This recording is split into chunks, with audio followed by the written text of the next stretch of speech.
Bow, bow, bow. What's good, guys? It's your boy Evru, host of the Knicks podcast. Back again. Once again, apologize for last game because you guys don't hit the thumbs up. As you can see on the bottom of the screen, nobody hits the thumbs up. Nobody ever shares. Nobody ever likes or anything or anything of the above. That's why I didn't do a podcast yesterday because if you did, maybe I would have came on. Maybe I would have called out sick for my day job and might have actually went through the trouble of doing a watch along.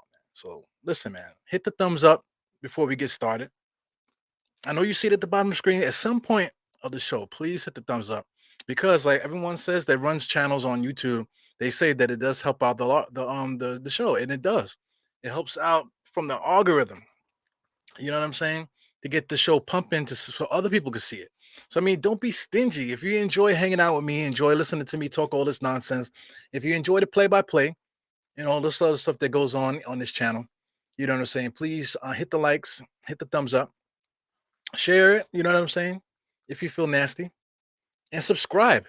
Subscriptions are not necessarily important, but I know a lot of people, according to my numbers, actually watch the show, watch the replays, but don't subscribe.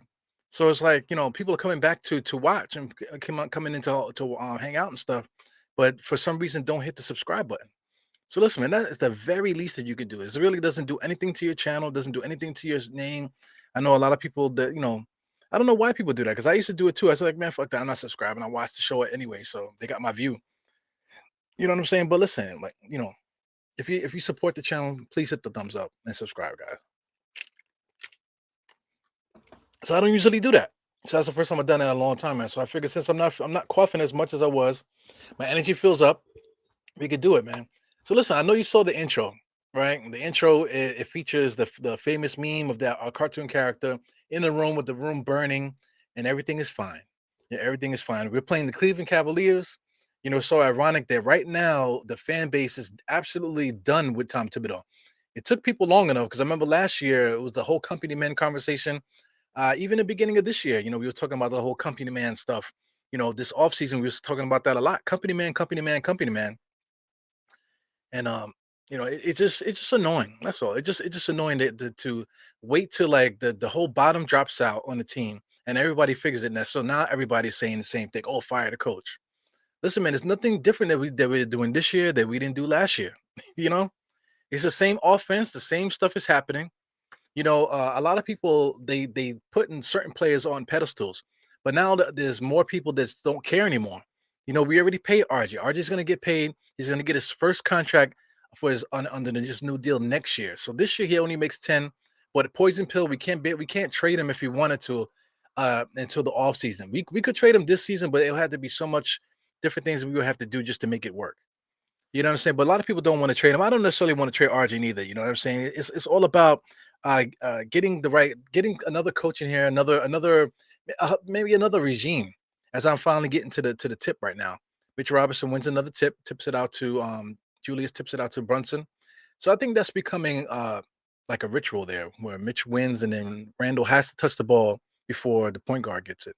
So RJ, as soon as he gets the ball, he travels. So I don't know what to say. So like the first play of the game, RJ Barrett gets the ball and just travels, just unsolicited. Saying no pressure. He didn't even put the ball on the floor. That's why he traveled. So it's just right on cue. The thing about RJ getting more shots and all that stuff, man, that's not nobody wants to. I don't want to hear that anymore. Here goes RJ again pushing the ball up the court, gives it up to Grimes, misses a 3-point shot. Mitch Robinson able to get the rebound, gives it back to Grimes, back out to RJ. RJ just pulls up like he always does it and hits the front of the rim like it's nothing. He just casually travels and then just casually just pulls up for three because he just got it like that. See, that's the issue. The issue is not the fact that if RJ sucks and whatever. It's just the issue that he's in the wrong role. You know what I'm saying? But you know, Julius Randle's in the wrong role. Everybody could say that like as if State himself typed it into your mind, because essentially that's what happened. A lot of people repeat stuff that State said. State said on this channel. You know what I'm saying? The State continuously says it on Twitter and Twitter Spaces. You know what I'm saying? You just program to yourself. You know what I'm saying? Julius Randle is a fourth option on a championship team. More than like he's like a third option on the championship team. If you like to talk options, as he makes a jump shot as if he's a number one option, right? He just made a jump shot, his first shot, step back jump shot, as if he's a number one option. But listen, he needs to be a third option. Brunson is more. It's like a one option. It's like a one option slash two option, more two than one. We need another guy in here that can create his own shot. As Donovan Mitchell, who should have been that guy, just misses a wide open 3-point shot off the dribble. As RG just gets the ball, like you want to say that he got it stripped? No, he just lost the dribble. Casual defense on him, and he just lost the dribble straight out of bounds. Another turnover by RJ. Just started the game. I'm at the 10:29 mark, 10:26 mark right now. RJ is guarding the point guard. Why is RJ guarding the point guard? RJ's defense is so good that he can guard the point guard. When has that happened this year? Now here we go. It's just very sickening to keep talking about. So anyway, the whole thing about this whole thing here is just that our guys are in the wrong role. That's it. We just have guys in roles that too many people in the organization believe in these guys. Too many people believe in Julius. Too many people believe in what RJ could do. As Garland just goes right past RJ like he wasn't even there. My question is why is RJ guarding the point guard? It doesn't make any sense. You know, if you want to put somebody on him, do what Cleveland is doing. They put Garland on Grimes. So let Grimes guard Garland. So Cleveland looks like they're going to be switching all night. They just switched back. So Brunson just hits a 3-point shot. So that's what's up. Brunson is a scorer, man. So he's number two slash number one option. We need to get another guy in here that could create their own shot. Right now, outside of Brunson, we only have him that creates his own shot. We need another person. There's teams in this NBA that have guys that can create their own shot. They're not even in their options. You know, there's literally players in the NBA that have whole roles on other people's teams that could literally be our number one guy. And it's not even a part of the team's plans. But that take that player and go put him on the Knicks, they could be our number one option. So Knicks got caught on the switch there. They got Julius Randle guarded Donovan Mitchell, pulls both Randle and Mitch out of the paint, and allows the guy to shoot a three and misses it though. Brunson there doing his moves, nice little step back jump shot, almost knocks it down. So at this point now, everyone's getting mad at Brunson because Brunson is taking all the shots, but who else is going to score? We have nobody else that can score. So if Brunson has a shot between him and Art and him and Randall, they have to take all our shots. They have to create their shots because right now RJ is literally the third option. But at the same time, he's shooting and continuously shooting it like he has a green light. Like as if he's the number one option. So I mean, that's not what's killing the team. There's a lot of different things going on with the team that's killing us. Defensively, we got a defensive coach in Tom Thibodeau, yet and still teams keep hitting record-breaking numbers on 3-point attempts against us. 61 attempts, that's a lot of attempts, man. In regulation, that's a lot of attempts. 61 attempts. The team that did that to us, Dallas, I think they're in like the top, probably like top 5 in 3-point attempts. They shoot 43-point shots. So you get it. That's what that team does. But 61, that's crazy, bro. 61 is crazy. As Grimes goes to the basket. Grimes, is very intriguing, man. He's a guy that's very unselfish, to a fault. The guy doesn't look to create, doesn't look at the basket at all. He's just looking to be a good team guy, which is good. You need that type of player on your team if you have other guys that are doing the scoring jobs. But right now it's just a mindset of how we prepare. We're looking to give RJ shots. RJ has the green light to shoot any shot he wants to. You know, like how much better will RJ be if RJ was Quentin Grimes? Don't stop shooting past the ball, bro. Stop shooting past the ball. Shoot when you absolutely have a shot. Grimes knows when it's a good shot and when he's chucking. He knows it. RJ does not. They train RJ. You want to talk about development? We've done train RJ to do that. As the Knicks are taking a timeout right now. So we're on our first commercial break.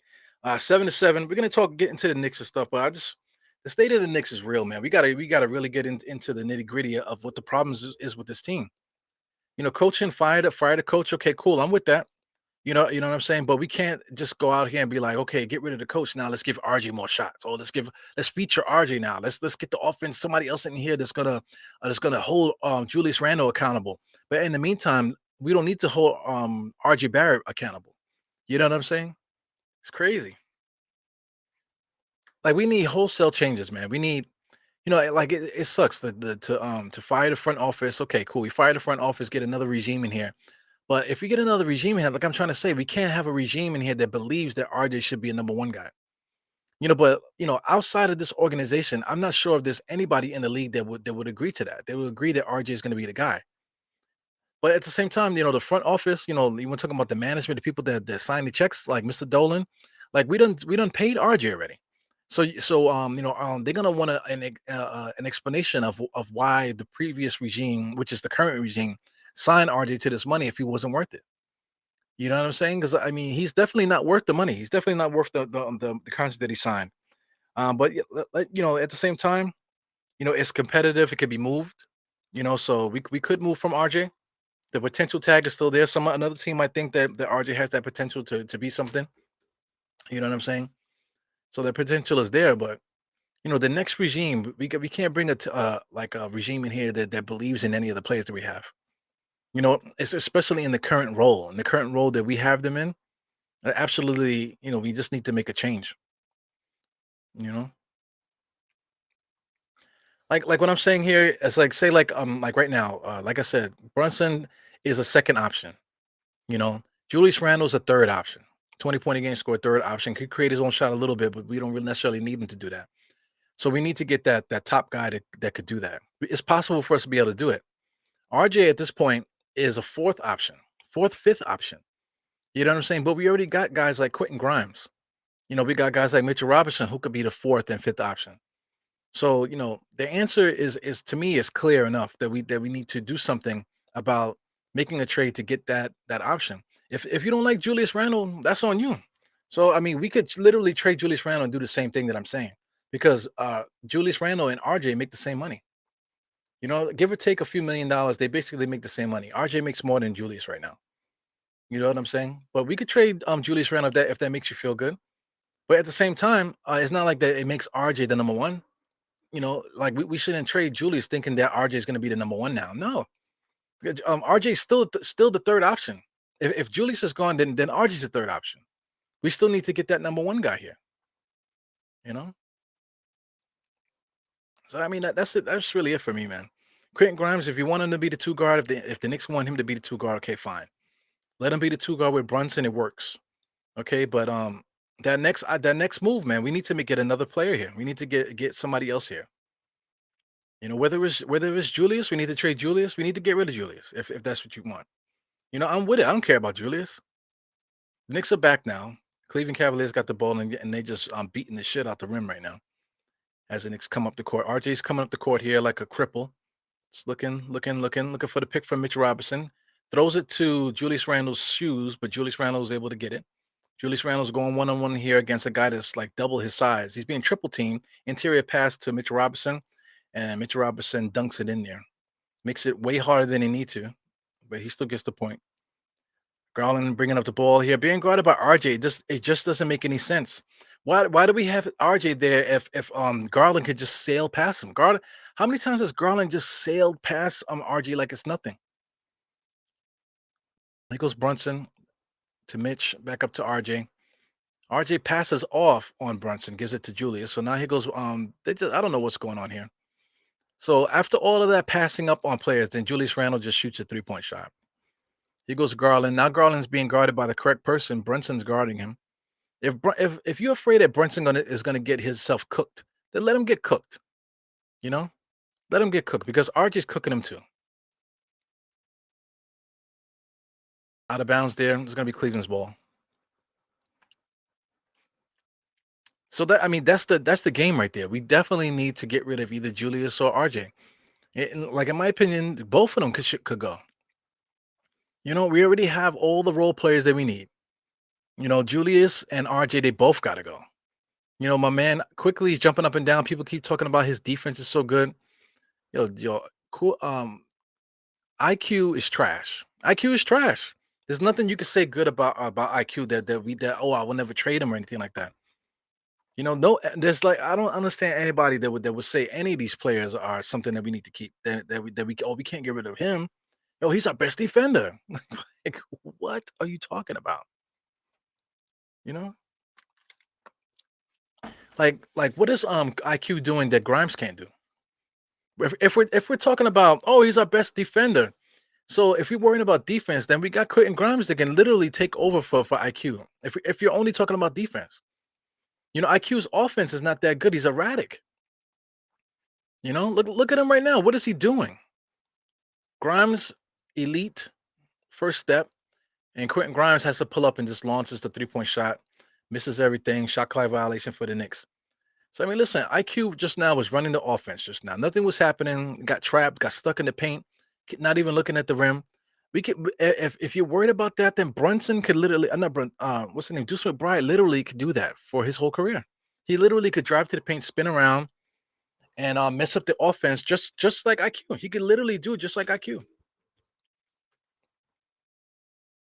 Cleveland should be Cleveland ball. All right, the referee says Knicks ball. So, it is what it is. Like whatever argument. Oh, we can't give it IQ, his defense and his rebounding. Listen, man, we got Deuce McBride that could do that. Oh, we can't get rid of. We can't like we literally have a replacement. Oh, we can't get rid of RJ, his defense and his ability to score in a fast break and whatever you want to say, his rebounding. Hell, we literally got Cam Reddish on the team that could do that. You know, it's crazy. As IQ travels, so the referees are just fucking with us right now. They're just gonna call all the knick-knack, paddywhack, give a dog a bone calls that we do all day long. They're just gonna call everything now. It's crazy. Yeah, so but if anybody wants to argue with me, hey, you're right. Peace to Geraldine. I see Geraldine here. Got Mr. Holcomb is back being the first one. Mr. Holcomb. Hopefully the audio and everything is good. Hopefully the video is good. I'm on the left hand side today. Different look here. As Kevin Love is on the squad. If Kevin Love was on our team right now, he could be a number one option for us. I don't give a fuck what you say. If Kevin Love was on the Knicks right now, he would be averaging 25 and 12. Peace to Jarrell. My man Jarrell. I was hanging out with Jarrell with the diehard Giants, man. Yeah, I was hanging out with Jarrell and diehard Giants, man. It's fun. It's fun watching Giants games now, man. I know I caught the end of that, man, because having little family issues, man. Family are nuts, man. I love my family and stuff, but man, motherfuckers, nobody can argue more than your family. Especially if you love them with all your heart. Man, ain't nothing that can annoy the fuck out of you than your family. Jody Serrano, nice little spin move with his left hand. Blows a layup there, able to fight in there with Mitchell Robinson. Donovan Mitchell just punched the ball out of bounds. And now Julius Randle's arguing with the ref about a foul. So it sucks when the biggest motherfucker on the court is arguing about people touching him. Now here he gets the ball. Okay, what is he arguing about? That wasn't even a foul. There was no foul committed on Julius Randle. Yeah, man, this is crazy. Julius Randle inside, so he gets the N1. He got the foul there. So when the referee does call, right? How come Julius Randle don't say thank you, man? Thank you very much. Thank you for that. Thank you. The same way that they cry like he cries like a bitch that he didn't get the foul. When he does get the foul, why can't he walk up to the referee and be like, thank you, thank you? It's crazy, man. Yeah, man. So I gotta stop slouching. That's one thing, man. I'm slouching like this, like these, slouching like these. I gotta figure that out. Anyway, here we go. You got the right guy guarding Garland now. So Love is starting. Love is here on Julius. Julius just switches for no reason, like no reason. So now you got a point guard guarding the power forward. Like, why did Julius do that? So Julius just switched. Like, fuck it. You know what I'm saying? And then the point guard is like, I'm here right here, bro. Oh my god, now I gotta guard the big man. Like, you stay with your man. What the fuck is wrong with you? But anyway, it is what it is. Let Jericho Sims do that and watch what Tom Thibodeau does. Speaking of Jericho Sims, where the fuck is Jericho Sims?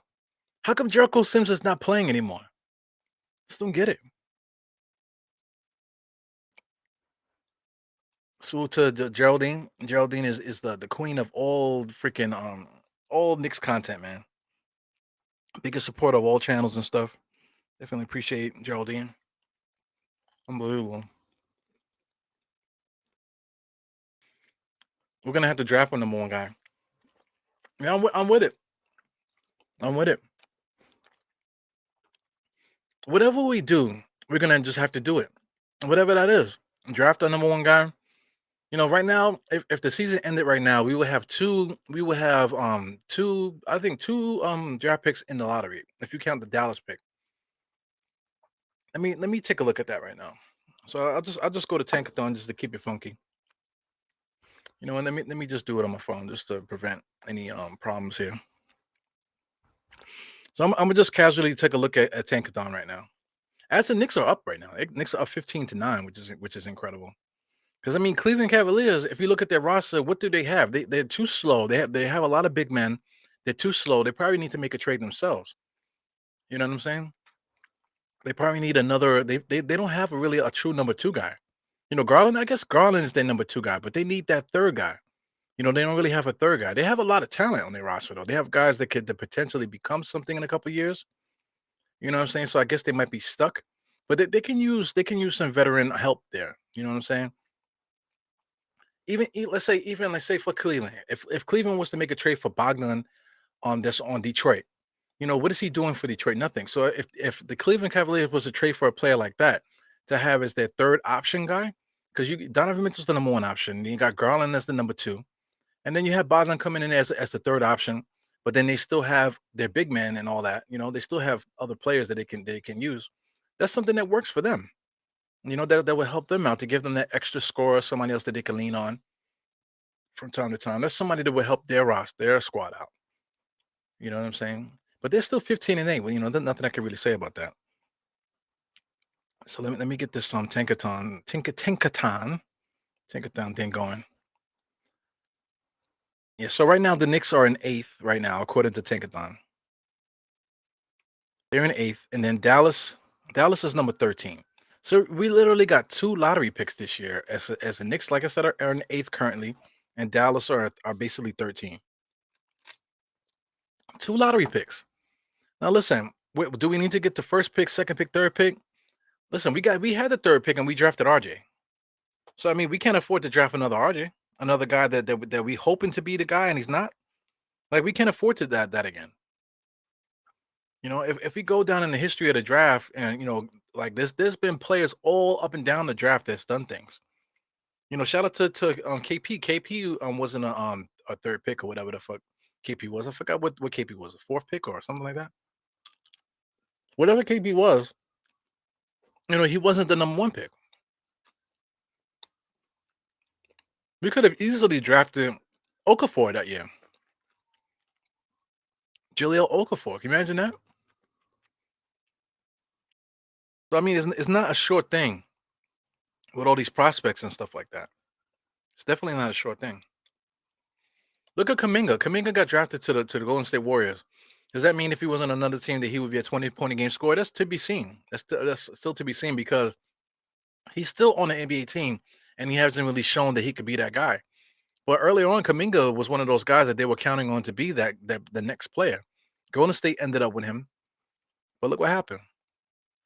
They got quite a few players on Golden State that were drafted, they were expected to be number one picks and stuff like that are not even getting any run. Shout out to the center. They have a center there that should be an all-world center, but he hasn't really gotten a chance to show it. You know, it's just interesting how things are going out there.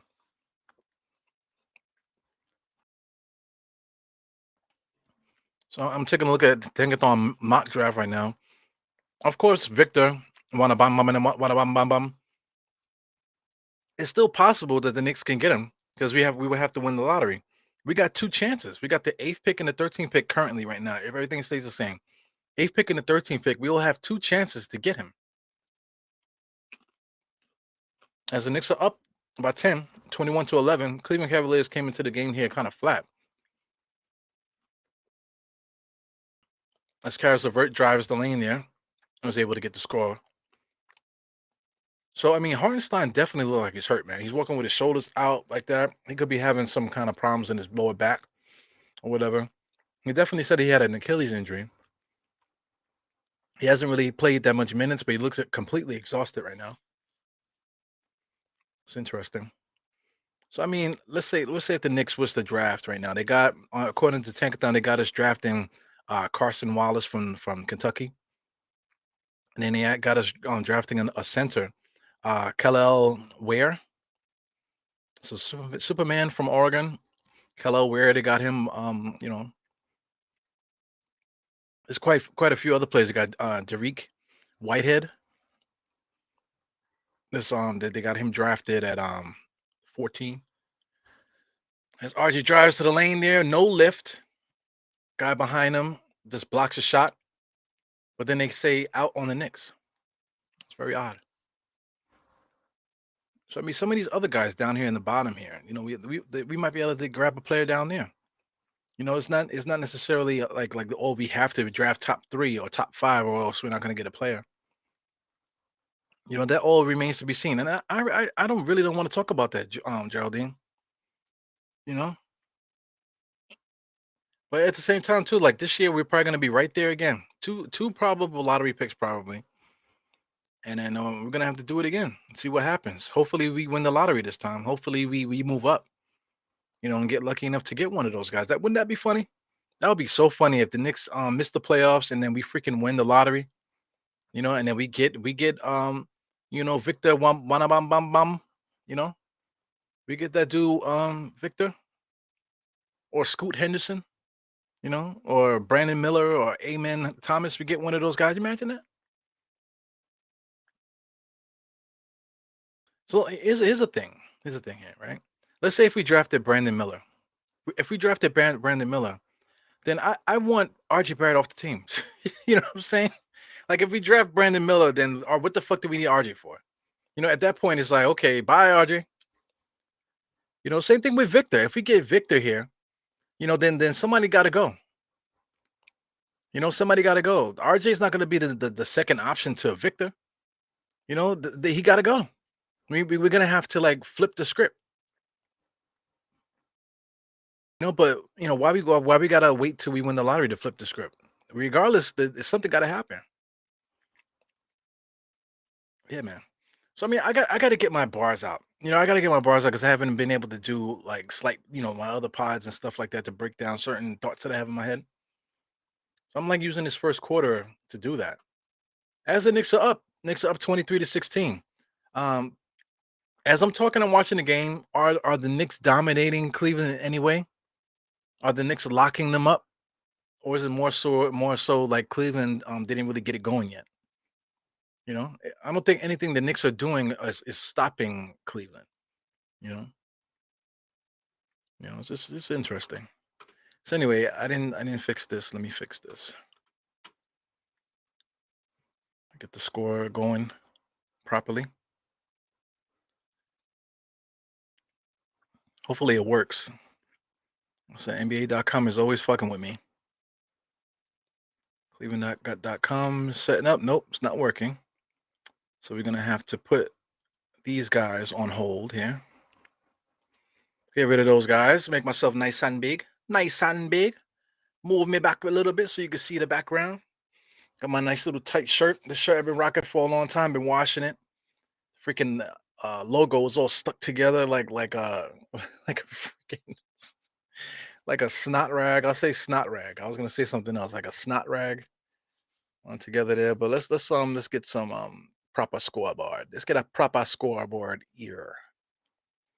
Let's do this. The NBA scoreboard up on there from Google. Because Google don't never miss. Google never miss. no matter what. Google doesn't use up a lot of pixels and animations and advertisements and things them. So we'll be using Google for the time being here. Get that up there real quick while you guys are. I'm on commercial right now. We're still waiting for them to come back. Beautiful skyline for New York City. I don't know if it's me too, man, because I'm getting older, and the more older that I get, I'm getting tired of New York City. You know, the hustle and bustle of the city that never sleeps and stuff. You know, I, I feel like that's all like a tired cliche as well. The city that never sleeps. It's just like we just got too many motherfuckers here. You know what I'm saying? Like the other day, I'm working in Washington Heights, right? Have you ever been to Washington Heights? Like I'm talking about like 207th Street area over there. 207th Street on the west side, Washington Heights. Dykeman area, all that. Have you ever driven around there at any point? Any point. I'm not talking about just at night or just in the afternoon or anything like that. Any time of day driving over there is a complete nightmare. You cannot park your car over there.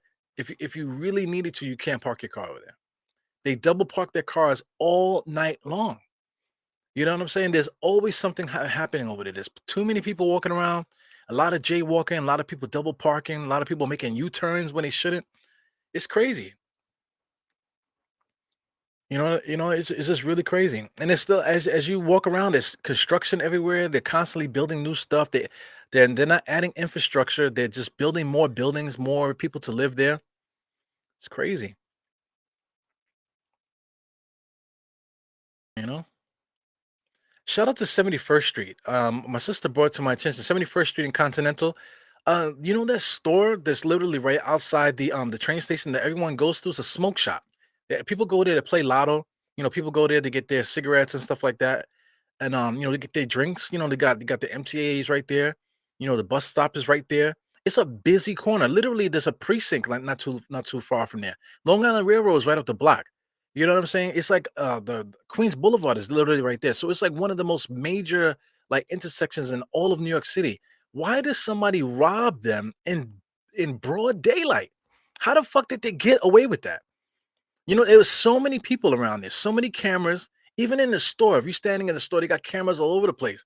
Somebody stuck up that place, and they didn't even wear face masks. You know what I'm saying? So people are getting so desperate. They just need a little bit of money. Give me and they stole $10,000. How did they steal $10,000 out of a corner store? So they stole $10,000 and got away. They didn't get arrested in one of the most busiest corners in all of New York City. Not just Queens, in all of New York City, in broad daylight. There's too many motherfuckers here. It's too many people in New York City right now. And then COVID done messed up a lot of people too. For a lot of people that came up and was able to capitalize on the fact that the pandemic and getting a lot of online businesses and stuff like that. God bless you if we were able to do that. But guess what? There's a lot of people that lost their jobs and lost their livelihood because of the pandemic. You know what I'm saying? And they're still trying to catch up. That's why they're just robbing people. And they're not doing it good because they're not seasoned like criminals. These are regular people now that are coming out there trying to do stuff. Straight up, there's a group of people that just straight up just go into CVS and pharmacies, just walk right up in there and just start stealing stuff, and you can't do nothing. You can't stop them because they know the police are not going to come, because it's not a crime that's worthy of the police officers using resources. Isn't that crazy? So it literally is just too many people in New York City right now. So I mean, and at the same time too, it's like once you start making money and you start understanding what prices of things like the houses are way too much. Why would I want to spend like over $1 million to live in a house that doesn't have a driveway? And at the same time, that homeless people and stuff like that can come and piss in my yard at any time. You know what I'm saying? It's crazy. But that's New York City. That's New York City. There's no way to escape it. You're gonna you're just always gonna be in a fucked up situation at all times in New York City. As a young person, that shit is exciting. But as somebody who's getting older and trying to figure out what they're gonna do in the second part of their life, man, he's like, yo, this shit is like, it's not what it's cracked up to be. Right now, the Knicks are really busting the Cleveland Cavaliers' ass now. The Cleveland Cavaliers just called a timeout because Brunson just dunked the ball just now. He didn't power dunk it, but he was able to get up there and dunk it. Even the audience, man, the audience just did a light golf clap just now after that. It's like crazy. These people that come to these games at 5:30 and stuff like that, they're a different kind of crowd. Because you got some guys that are trying to get the crowd pumping, as you can see. But I mean, they're golf clapping. The Knicks right now are beating up the Cleveland Cavaliers. We're up by 14, and we're out there golf clapping. Shit is crazy. So anyway, so yeah, I'm gonna leave this up here for Miss Geraldine, and this is absolutely true. We definitely got to draft our guy. We possibly could. We literally could. We literally could draft our next star. There's quite a few people. There's that dude from Arkansas is good.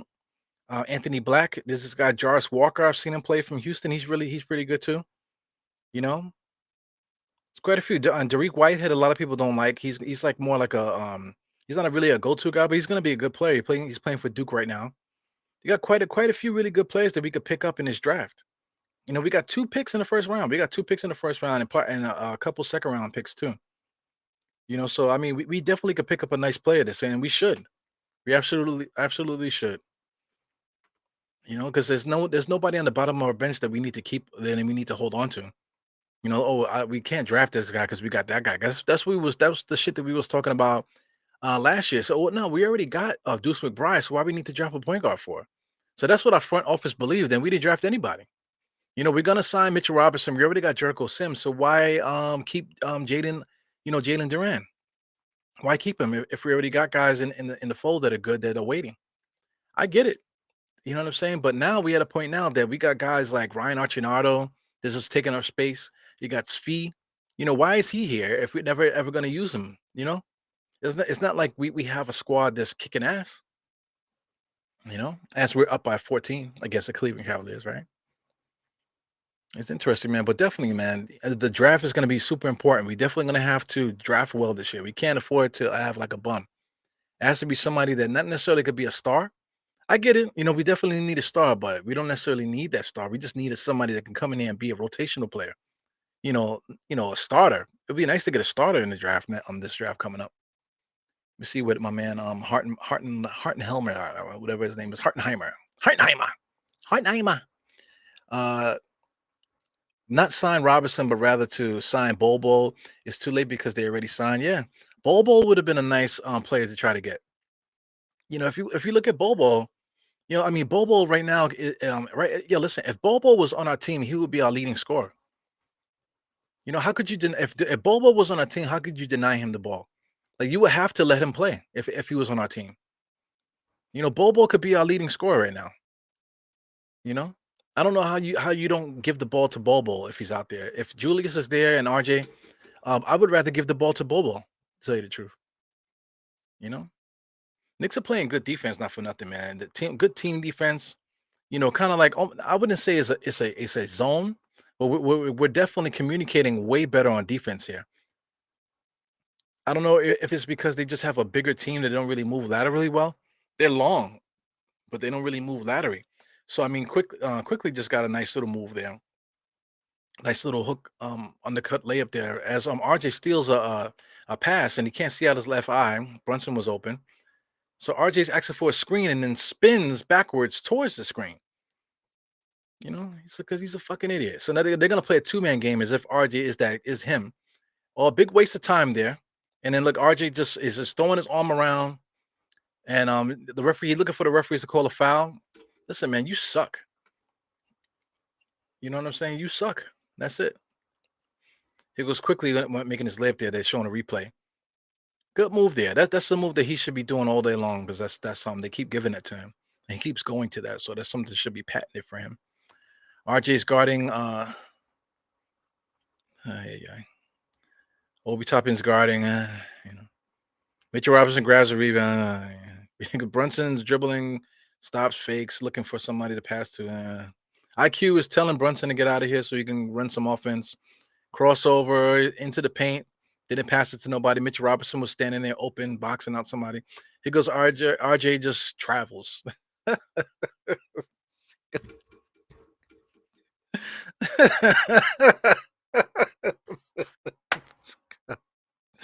Yeah, yeah. So, yeah, man. So that's that. You know. Yeah, yeah. Yeah, he was the fourth pick. That's the guy that we hit on. But we messed that up because we had Melo here. We kept Melo too long. Phil Jackson re-signed Melo. We probably should have just let him go. Melo probably should have went to Chicago. I wonder if he regrets that because like they were talking about him going to Chicago. He probably should have went to Chicago. I think he probably would have had a better time because he ended up going to OKC and then they ended up being out the league. But if I think he went to if he went to if Melo went to Chicago, I think he would have extended that 20 point a game season a couple more years, and I think he might have been better off. That franchise probably would have been better off if they kept if they went and got Melo at the time.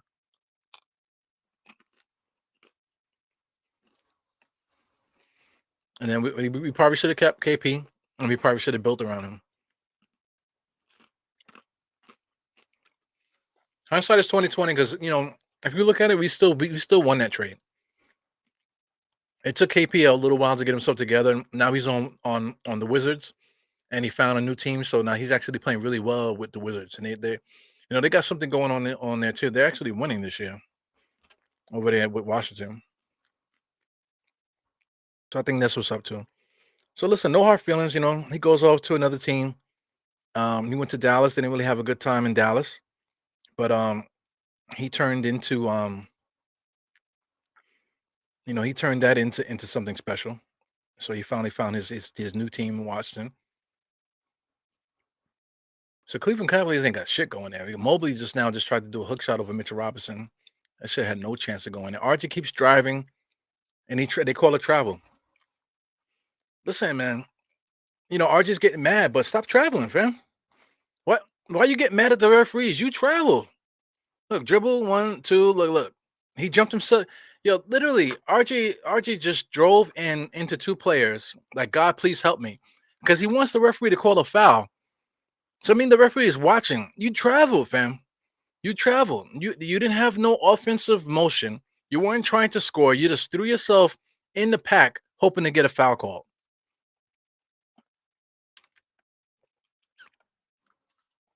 He goes Obi Toppin driving to Grimes, pulls up for three, and he misses it. Yeah, if Grimes is not gonna knock down that three, that wide open three, then what's the point of him being around here? He goes Mobley going 1-on-1 against Mitch, was able to drop it in. He's another guy that he needs to like start lifting something heavier than a 20-pound weight. Motherfucker, like guys are big and want to do power moves but have no strength. Look at Mobley. Mobley in between his legs, crossover, drives against Mitchell Robinson. No strength. He still scored it, but no strength. He has no strength to his body.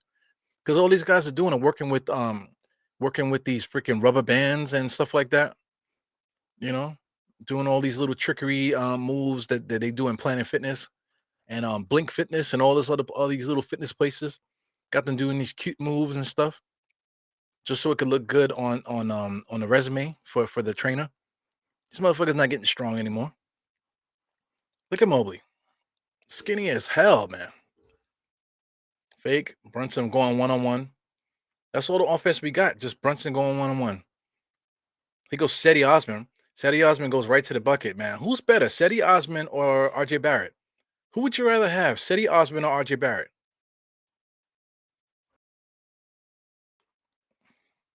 It's crazy, man. It's crazy, crazy, crazy. Let's see my man Hartmeyer. I don't know if Hartmeyer's still here because it's taking me a long time to get to these comments here. But Hartmeyer, he said, we can't draft well so far. Cam Thomas last year. Yeah, those guys should be Knicks. I get it. Cam Thomas is really good. I feel bad for him because he's in a horrible situation playing with those guys over there. Because he's never going to get up over Kevin Durant and Kyrie as long as those guys are there. Ben Simmons and all this. You know what I'm saying? Cam Thomas could easily start for the Knicks. Cam Thomas. What would you rather have, Cam Thomas or Quentin Grimes? Who would you rather have, Cam Thomas or RJ?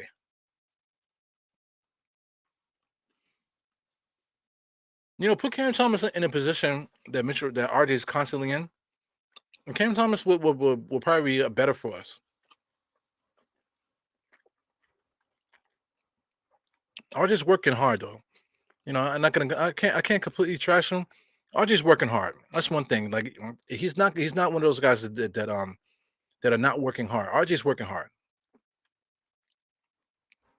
As Mobley just working really hard as well.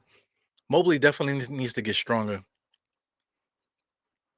You know, Mitchell Robinson is pretty strong too. But there's no use.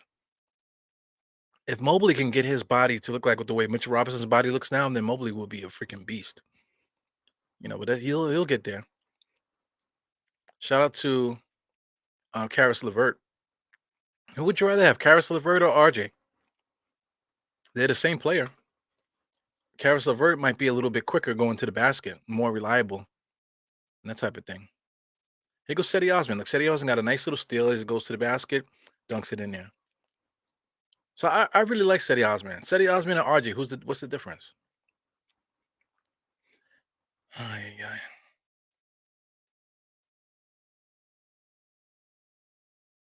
Yeah, this is how we started yesterday. Yeah.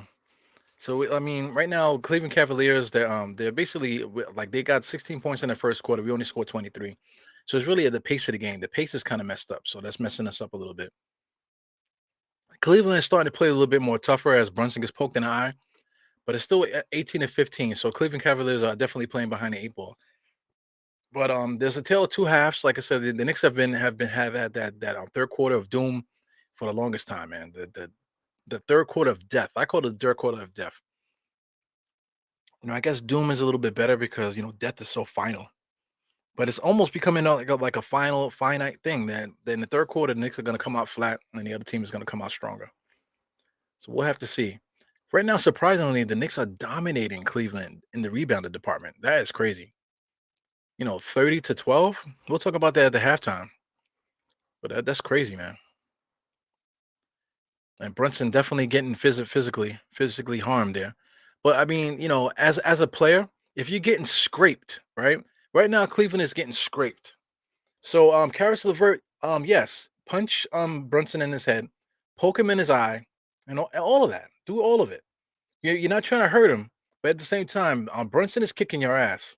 So you're just gonna keep letting him? You gotta poke him in his eye. You're gonna have to slap him in his head. No harm. Nothing. I'm not trying to hurt you, but I just gotta let you know that we're here. That we're not gonna accept getting our ass bust. If you're gonna you're gonna bust our ass, then we need you to feel something. Feel this finger in your eye, okay? Feel this finger in your eye.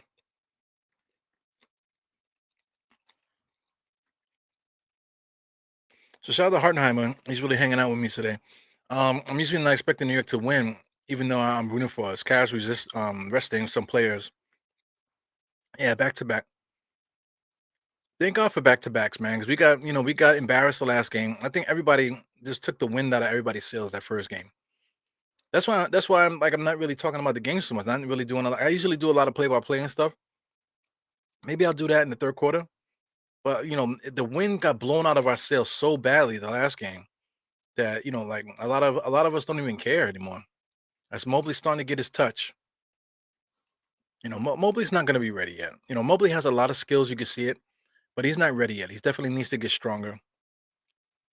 This play that the Knicks run here, they ran that play so many times, and RJ does it and Julius does it, where they get the ball and they spin the opposite way towards the defender backwards. I don't even know how they do it. They get to the point where they dribble and then they spin backwards towards the other defender that they just got a pick from. They just set a pick there, and then they don't even see the guy because they dribble in this way and then they spin backwards. And then RJ did the same thing earlier, and now Julius just did it. So I mean, it's just a play, and then Julius Randle's getting mad at RJ. You know what I'm saying? He's still looking at RJ in his eyes. But meanwhile, he took a pick, dribbles this way with the right hand, and then spins backwards to nowhere. And now, why are you getting mad at RJ? RJ literally did the same thing though, so it's like it's just very weird. Uh-oh, Mr. Hartenheimer is talking of some generation shit here. He says this generation is difficult. Like economy, yeah, it's definitely, man. But not for nothing, not for nothing in the heart. Every generation has its issues. A lot of everybody has their issues, but at the same time, you get through it. A lot of people get through stuff. And hard to get by, spoiled people. with phones and not much work ethic. Yeah, I get you. It's definitely a different era though. There's a definitely a different kind of person walking around there. There's a lot of entitled people. A lot of entitled people. A lot of people don't care. A lot of people walking around with a cell phone like, as if nobody else got a cell phone, thinking then they're the shit because they invested $5,000 in a Bitcoin, and they made 500. You know, they invested 5,000 and they made 500, and now you can't tell them shit. You know, you got some people that open up a 401k. They might have $500 in it, and they made 30. Now you can't tell them shit. You know, this is weird. It's definitely a goofy ass era. You know, because this generation was brought up on the tablet. You know, like our generation, like if you're in your 40s and stuff, you remember when there was no computers. You remember when if you had a computer, like nobody knew how to use it really. You know, you look if you played with the Oregon Trail, on a computer. That's basically the only thing that was done on a computer in the average home in America was play the Oregon Trail. You know what I'm saying? Or maybe one of those Sesame Street games and stuff when we were kids. Outside of that, we weren't using that shit. So then when our generation got to high school, that's when the internet started coming in there. And then once we got to college, that's when the chat rooms and all that other stuff started kicking in. And then people really started using the computer then.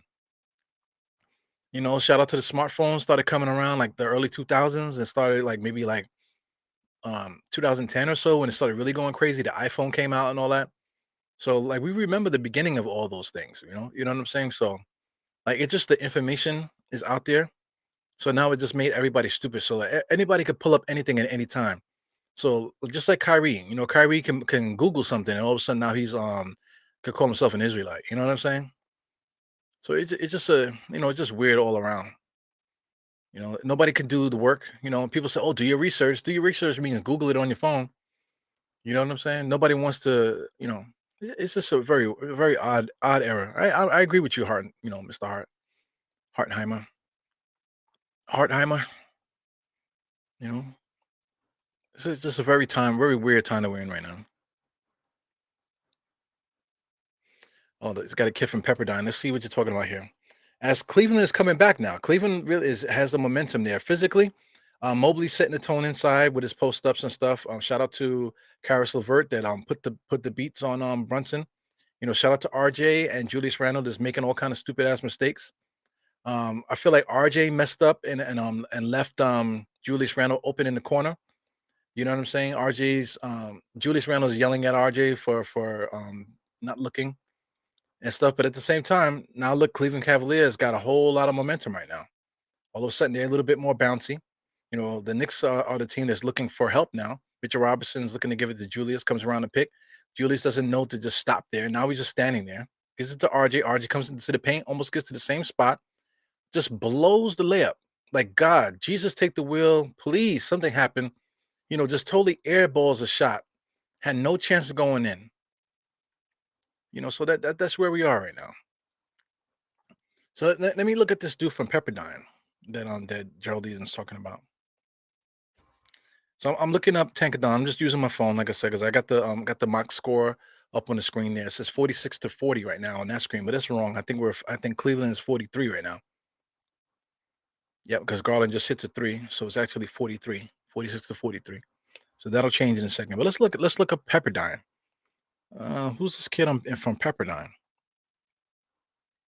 So according to Tankathon doesn't have anybody from Pepperdine in that first 30 there.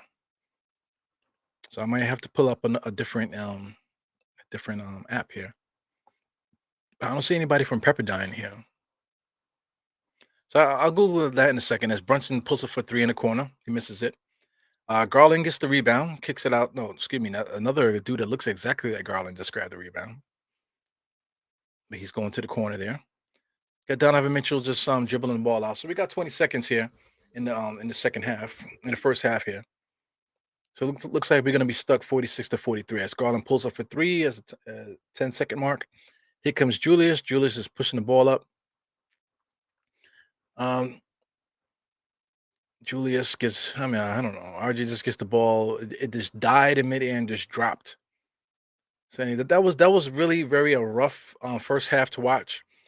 Knicks were working extremely hard. I feel like Cleveland wasn't really working that hard, but they still were able to compete.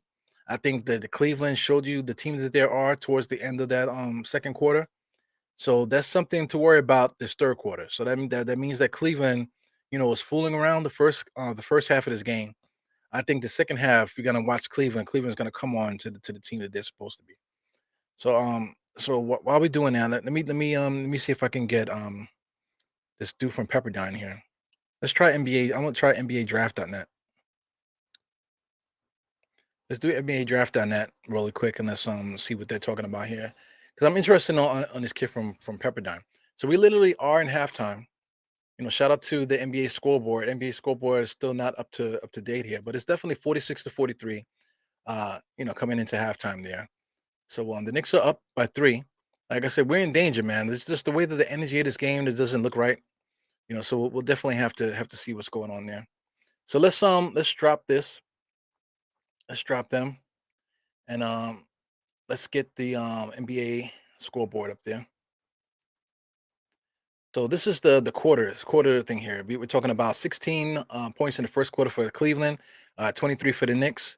That's like fool's gold that first quarter. The second quarter, look at 27 to 23. That definitely came on towards the end of that second quarter there. So Cleveland, just showed us that they have another notch to go to. So watch out for this third quarter. Like I said, 27 to 23. That's a little bit more like it. So we'll see what happens with that. Um, like I said before we go, I'm really interested to find out who's this Pepperdine person here.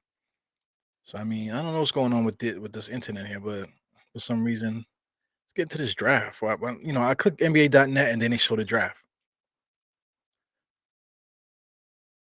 I'm looking for the mocks. This is supposed to be a mock draft site, right? So you click it and then it didn't go to the mock draft. So now I have to dig for the mock drafts. All right, so let's do this really quick, man. I'm looking for Pepperdine. So they see who's this person in Pepperdine. I don't know if there he goes. So it's Maxwell Lewis, right? Maxwell Lewis. So Maxwell Lewis, according to NBA Draft.net, they got him at number 13.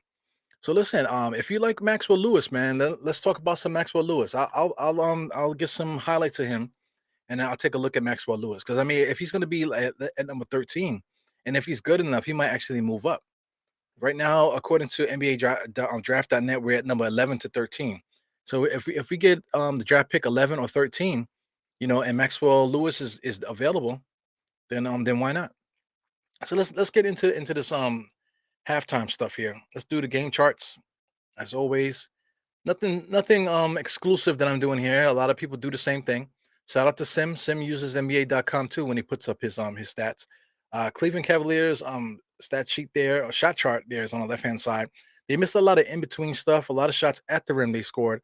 3-point range is they really didn't really shoot threes that well. They only hit 4 threes, and there's a lot of X's there. So watch out for that. Look at the Knicks shot chart. We missed a lot of threes as well. A lot of bombs from three. Points in the paint. I think we probably won that, but we'll see. Shots on the ball, 45 for us, 49 for them. Like I said, that's going to be something to look at. They shot 49 shots. They shot 4 more shots than us. They missed a lot of easy shots. What it would seem like here, like in the top of the key, front of the rim there. So that's interesting, man. Definitely to see in the second half. Biggest lead 18 for the Knicks. Biggest lead for the Knicks was 18 at one point, and then now we're only down by 3. That tells you right there what the fuck is going on with our Knicks. Let's check out the head-to-head team comparisons. Look at the rebounding, 40 to 21.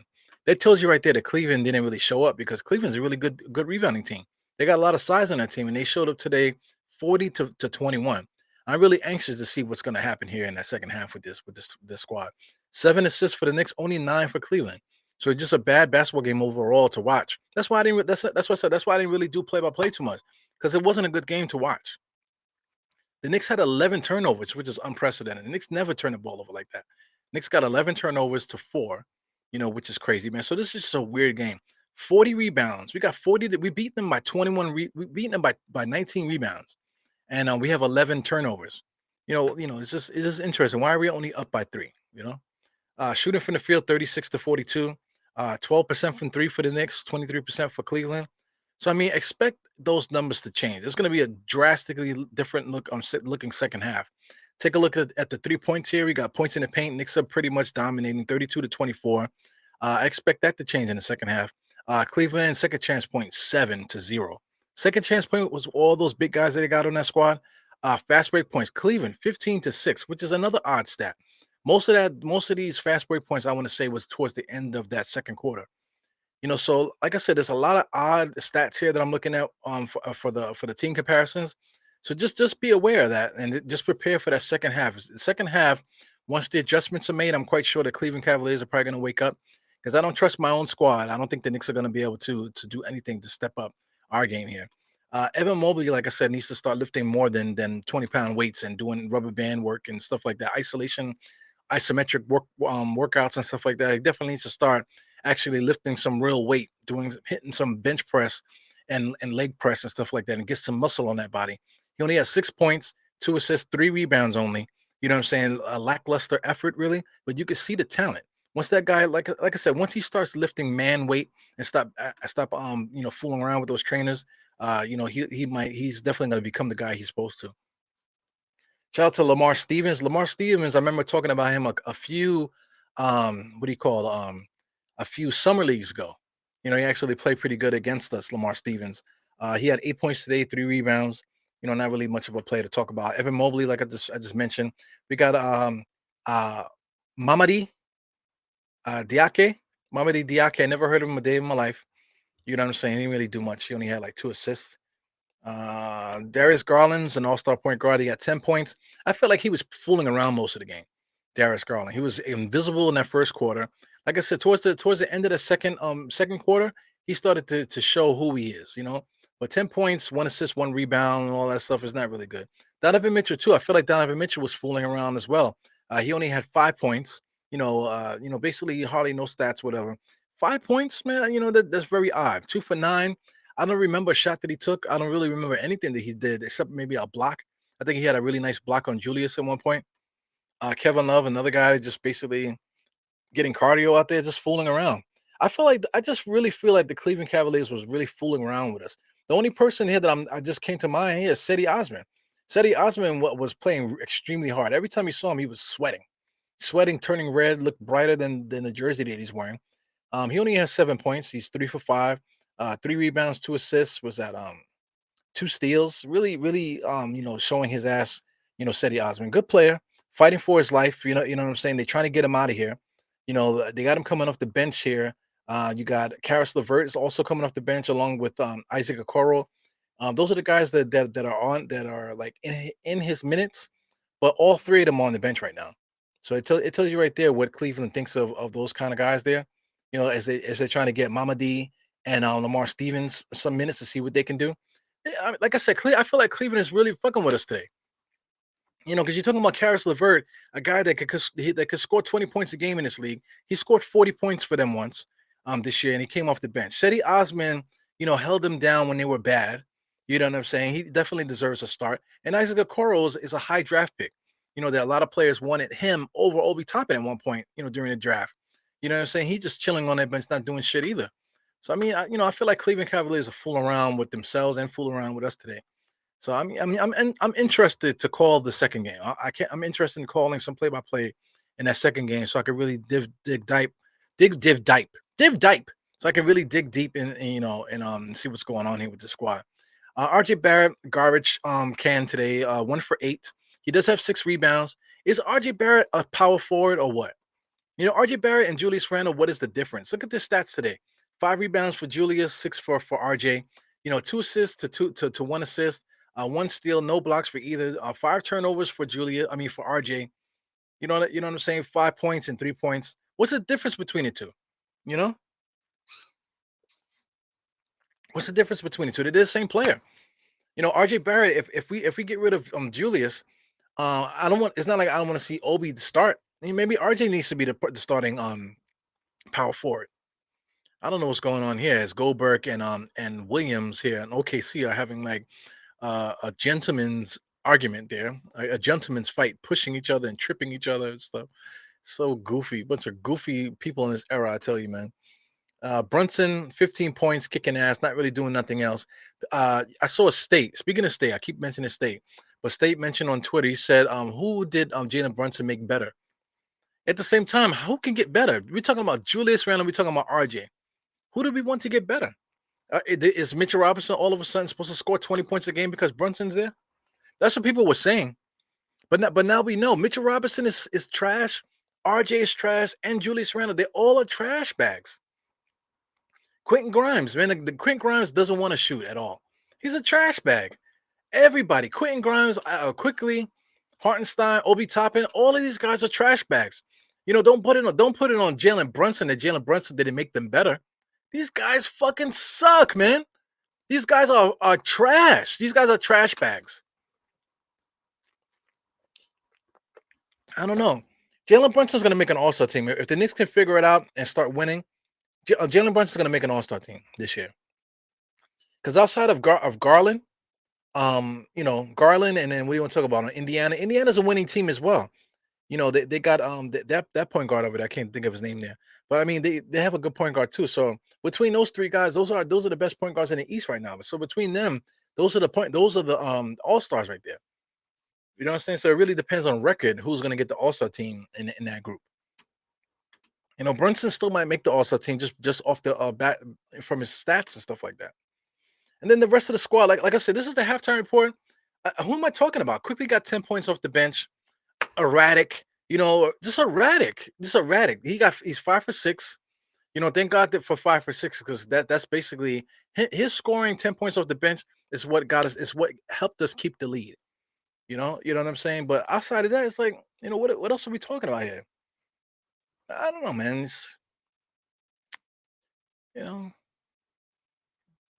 I don't know. I really don't. I don't know. So let's hide that. Let's put the other score back in there. Let me go on this side of the screen because I mean I'm slouching. It's really driving me crazy. So let me just get that off there. So I'm really like at a loss for words. Like, how do we get better? How do we get better? Because it's like talking about the box score, breaking it down, talking about this, get shots and play better defense, and go to this guy. Maybe we should do that. It's that, like I feel like we had done exhausted every conversation that we could possibly have with the Knicks. Shout out to Josh on NBK. I watched him argue with Sim yesterday, talking about patting himself on the back. Yeah, man. Yeah, I was right. I was right about you guys. You guys wanted the media to you don't want the media to ask the hard questions. I was right about that. Pat myself on the back. But he's talking about Leon Rose. Listen, nobody wants to hear that. Like Sim wants to talk about the game. He wants to talk about real issues, real facts, and stuff like that. And at the same time, it's just like no, I know you want to, but it's like like what are we talking? Like what could we possibly say that oh, if the Knicks did this better, if the Knicks did better? Listen, man, we just don't have the guys. I didn't seen it so much now because I mean, you want to talk about RJ's been here. This is his 4th year. Richard Robinson, this is his 5th year. Julius Randle, this is his 3rd year, right? So like my thing is what more do we need to say? Like, what more do we need to say? Oh, we need to get this. Oh, we need to get a better coach in here. Oh, we need to do that. Like, what do we need to see that's going to make us believe that the guys that we have on the roster is good? And then you got another sect of fans that, oh man, if you're not cheering for RJ and if you're not cheering for that, you're not a real Knicks fan. It's just like what are we talking about here? It's all nonsense arguments. All nonsense arguments. Like if you want to be right, okay, you're right. Freaking Josh is that patting himself on the back. Yo, Josh, you getting happiness out of it? Then hey, enjoy that happiness. You know what I'm saying? But at the same time, what the fuck are we talking about? Because at the next breath, you're saying that we need to trade everybody. I was right about RJ. Yeah, you were right about RJ. I was right about RJ too, to tell you the truth. Mitchell Robinson. I'm absolutely right about Mitchell Robinson. I praised them in the preseason because I thought they might have turned the leaf. I praised RJ in the preseason because I thought they might have turned the leaf. Same old shit that's been happening this year. Nothing changed. We got different personnel and stuff like that. The common denominator is Mitch, RJ, Julius. The common denominator is them. No coach coming in here is going to turn them into smart people. And then they're not all of a sudden going to become great basketball players. All of a sudden, you know what I'm saying. It's just not going to happen. No coach is going to come here and say and turn RJ into a superstar. Shout out to this Twitter in general. I comment on something. Somebody posted something. I wish I can get their name. Because let me get their name. Let me get their name because these are all great Knicks fans and stuff here. So let me get this person here. Well, so I mean, since we're doing that, let me just share it. I'll just share it on the screen here. So the Knicks are back there. So I definitely want to get into so anyway. I'll just leave that alone. I'll leave that alone. Just the Knicks are back playing. So let's just talk about the game. You got Mosley there, 3-second violation. He tries to a hook shot. Mitchell Robinson. Mitchell Robinson blocks it. He goes Brunson. Let's get into some play-by-play, man. 'Cause, I mean, we're talking so badly about this team. It's nothing I say whining wise is gonna make it better. So they might as well just stop it. Quentin Grimes gets to the paint there, bad pass, gives it right to Mobley. Mobley gets the ball. Nobody stops it. Mitchell Robinson doesn't stop the ball. He's allowing Mobley to get look at all this dribbling that Mobley is doing, and that Mitchell Robinson never once stopped him. Here goes Donovan Mitchell there. Bad shot. Julius Randle got the ball. It takes in the Knicks forever to get across this timeline here. So Brunson there is really attacking Donovan Mitchell there. RJ in the corner there. He gets a 3-point shot. He knocks it down. So then here goes RJ. He shoots it. Not only shoot with the left hand, just keeps it up there like like as if like look at that shit. I do this. You know what I'm saying? Garland top of the key being guarded by RJ, which is a bad decision. Mobley comes out to get it, sets a pick for Garland. Garland goes down the hill. Doesn't give a fuck about Mitchell Robinson. Blows a layup there. Here goes RJ with the rebound. He doesn't have numbers, but he's still pushing hard against number 21. Pivots in the paint there, and number 21 blocks it. They're gonna call goaltending. So it's just a bad sequence there. Guys don't know what's what. Who is this guy, Diake? Who is that fucking guy? Never heard of him a day in my life, but he's starting for the Cleveland Cavaliers, and they have 3 guys that with NBA experience on the bench just chilling. So this guy Maxwell Lewis, I'm gonna be looking at him on behind the scenes here. Really intrigued by that. I'm sorry for the chat. I'm not really paying attention to the chat at the moment.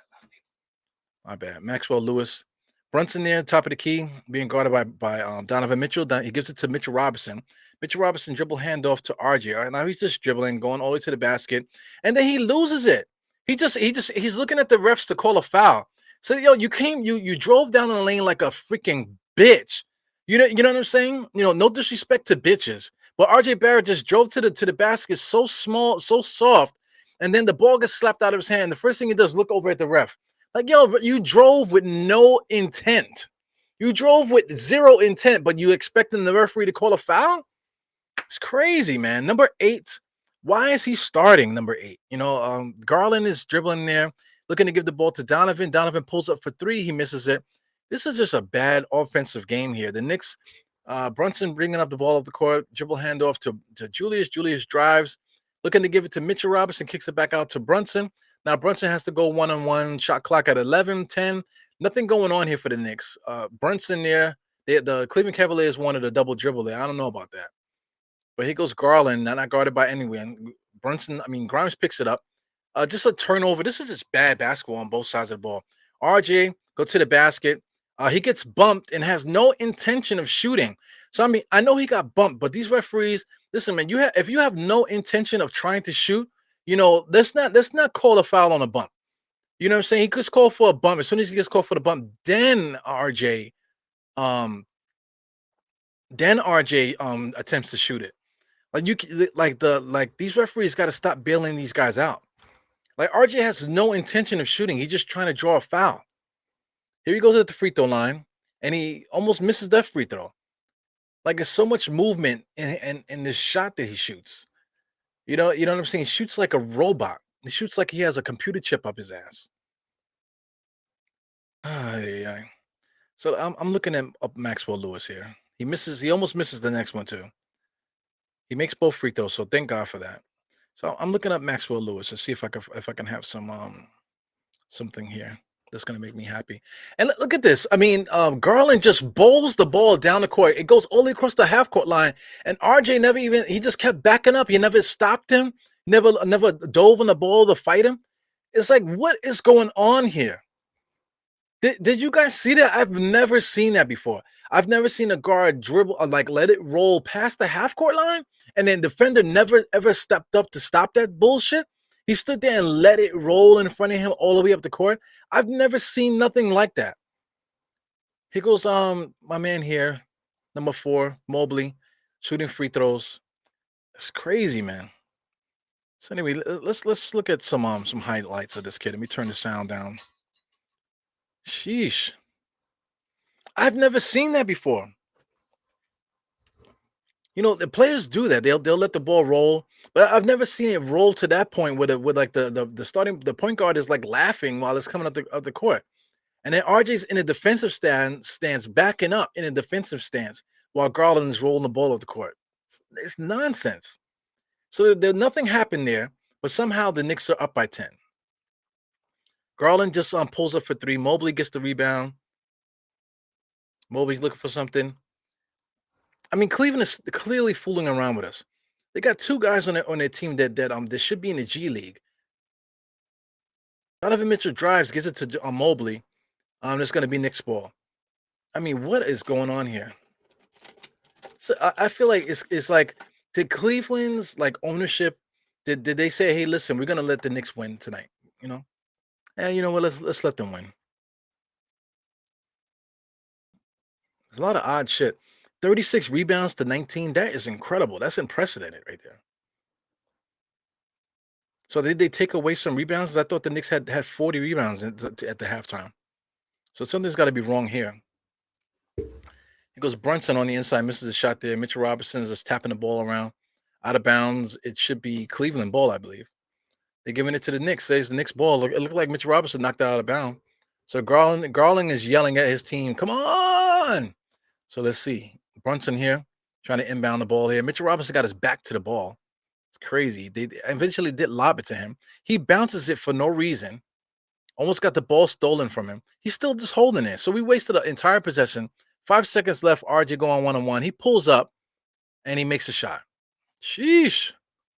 Here goes Garland. Like, what is going on? This is one of the worst basketball games that I've watched this year, man. Cleveland Cavaliers, Garland.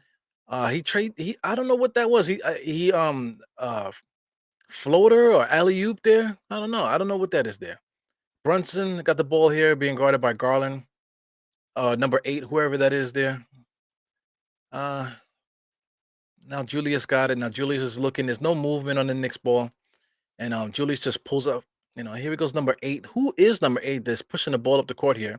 He's going against against Quentin Grimes there.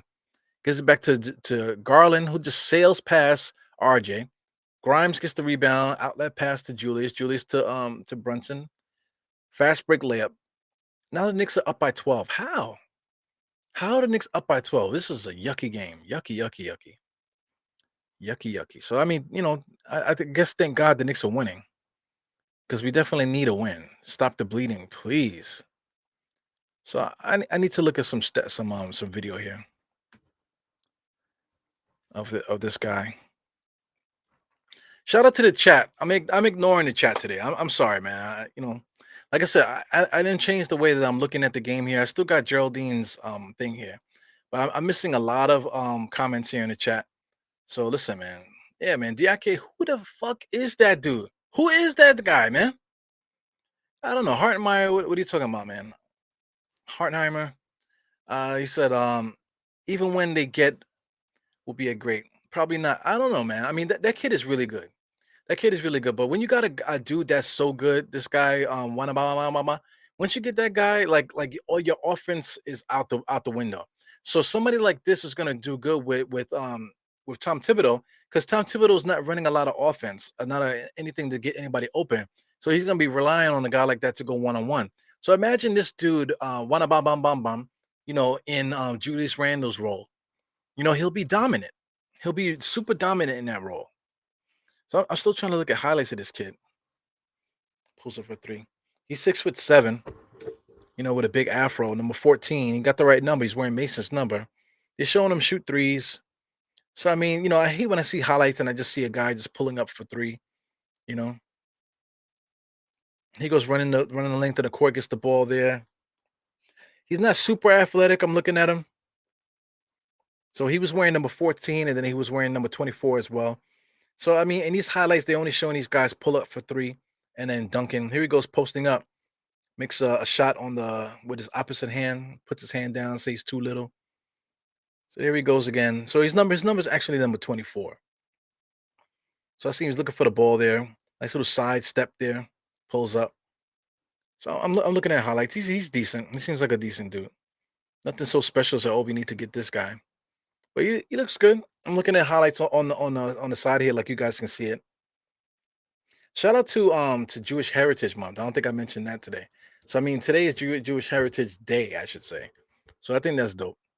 Shout out to the guys that sang the national anthem to start the game. Those guys were fucking awesome. I didn't even say nothing about that. I meant to say that, but I'm so my chops are like drooling just to talk about how bad the Knicks are. I just can't wait to talk shit about my team. But those guys that sang the national anthem to start the game, man, that was kind of they were kind of impressive. Harmonizing and had the beatbox going and shit. That's what's up. Shout out to the biddy guys. Here goes Garland again. Garland's just walking off the court. RJ just watching him walk up. He still didn't pick the ball up.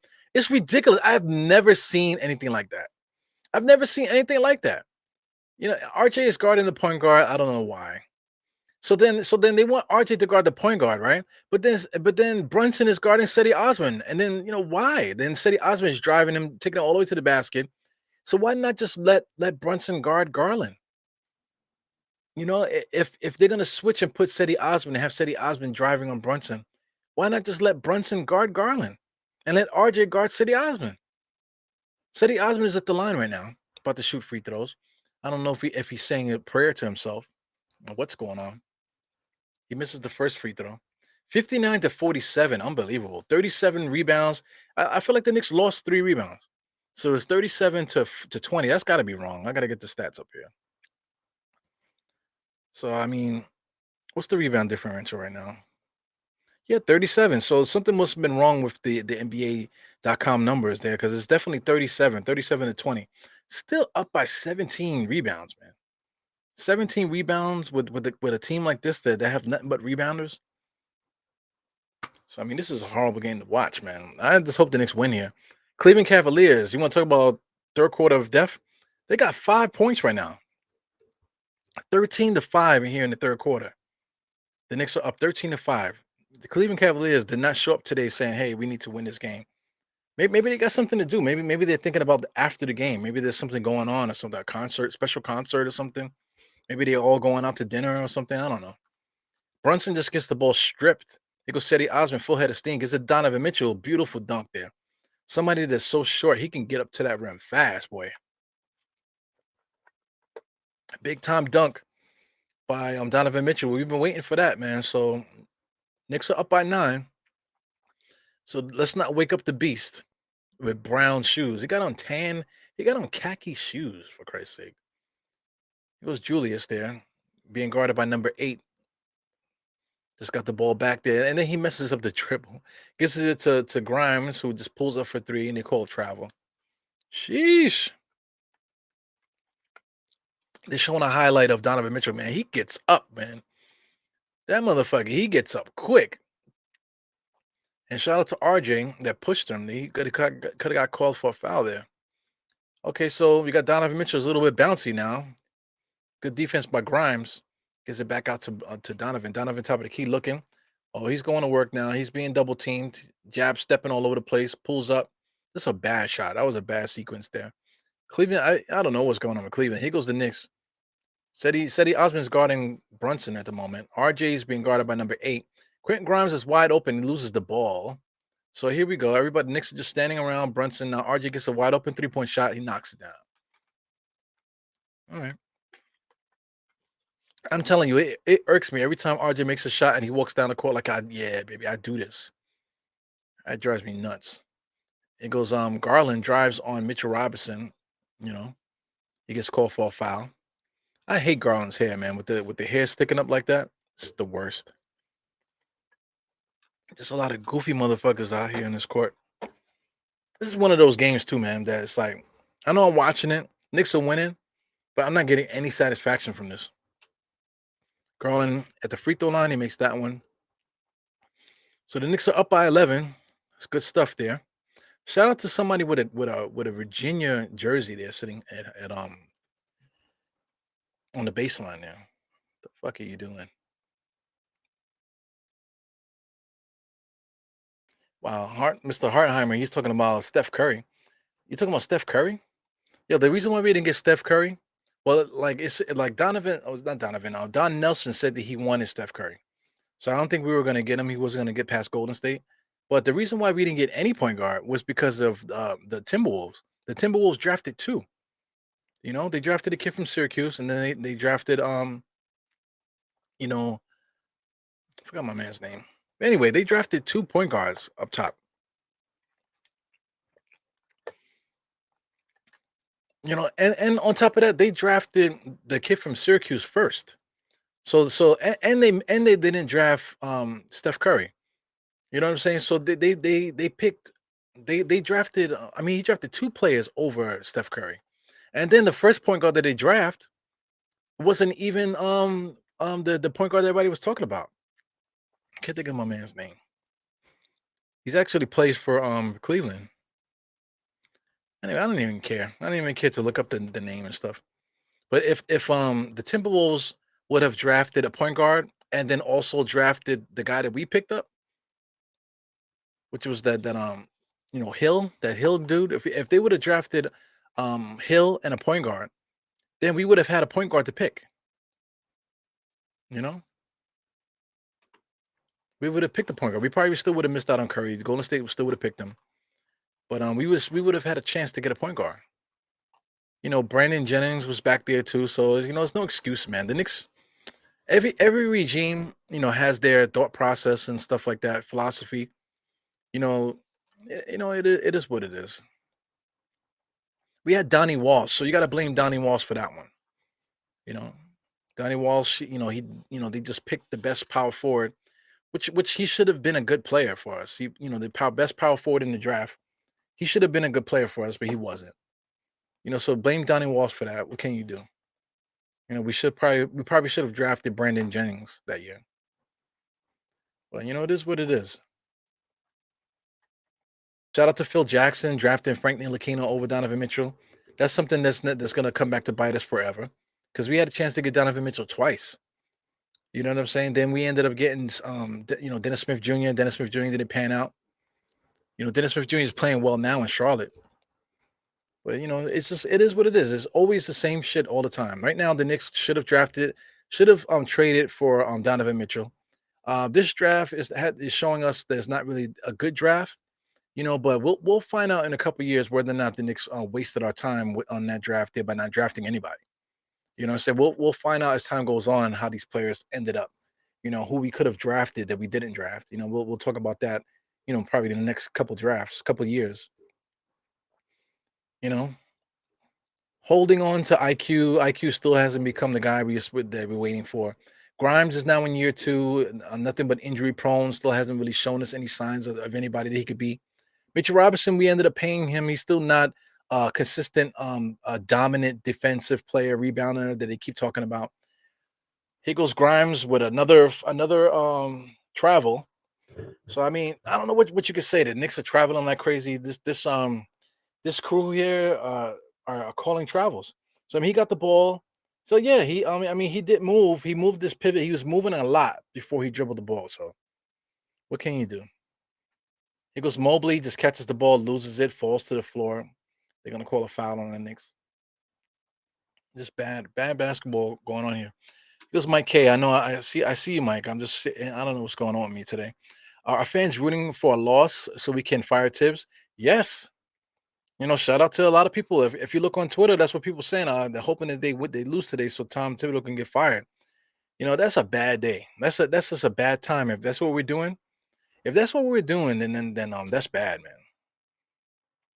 man. You never root for the team to lose just so a coach can get fired. You know what I'm saying? So I mean, if Tom Thibodeau gets fired, that's the thing. I was saying it earlier, Mike.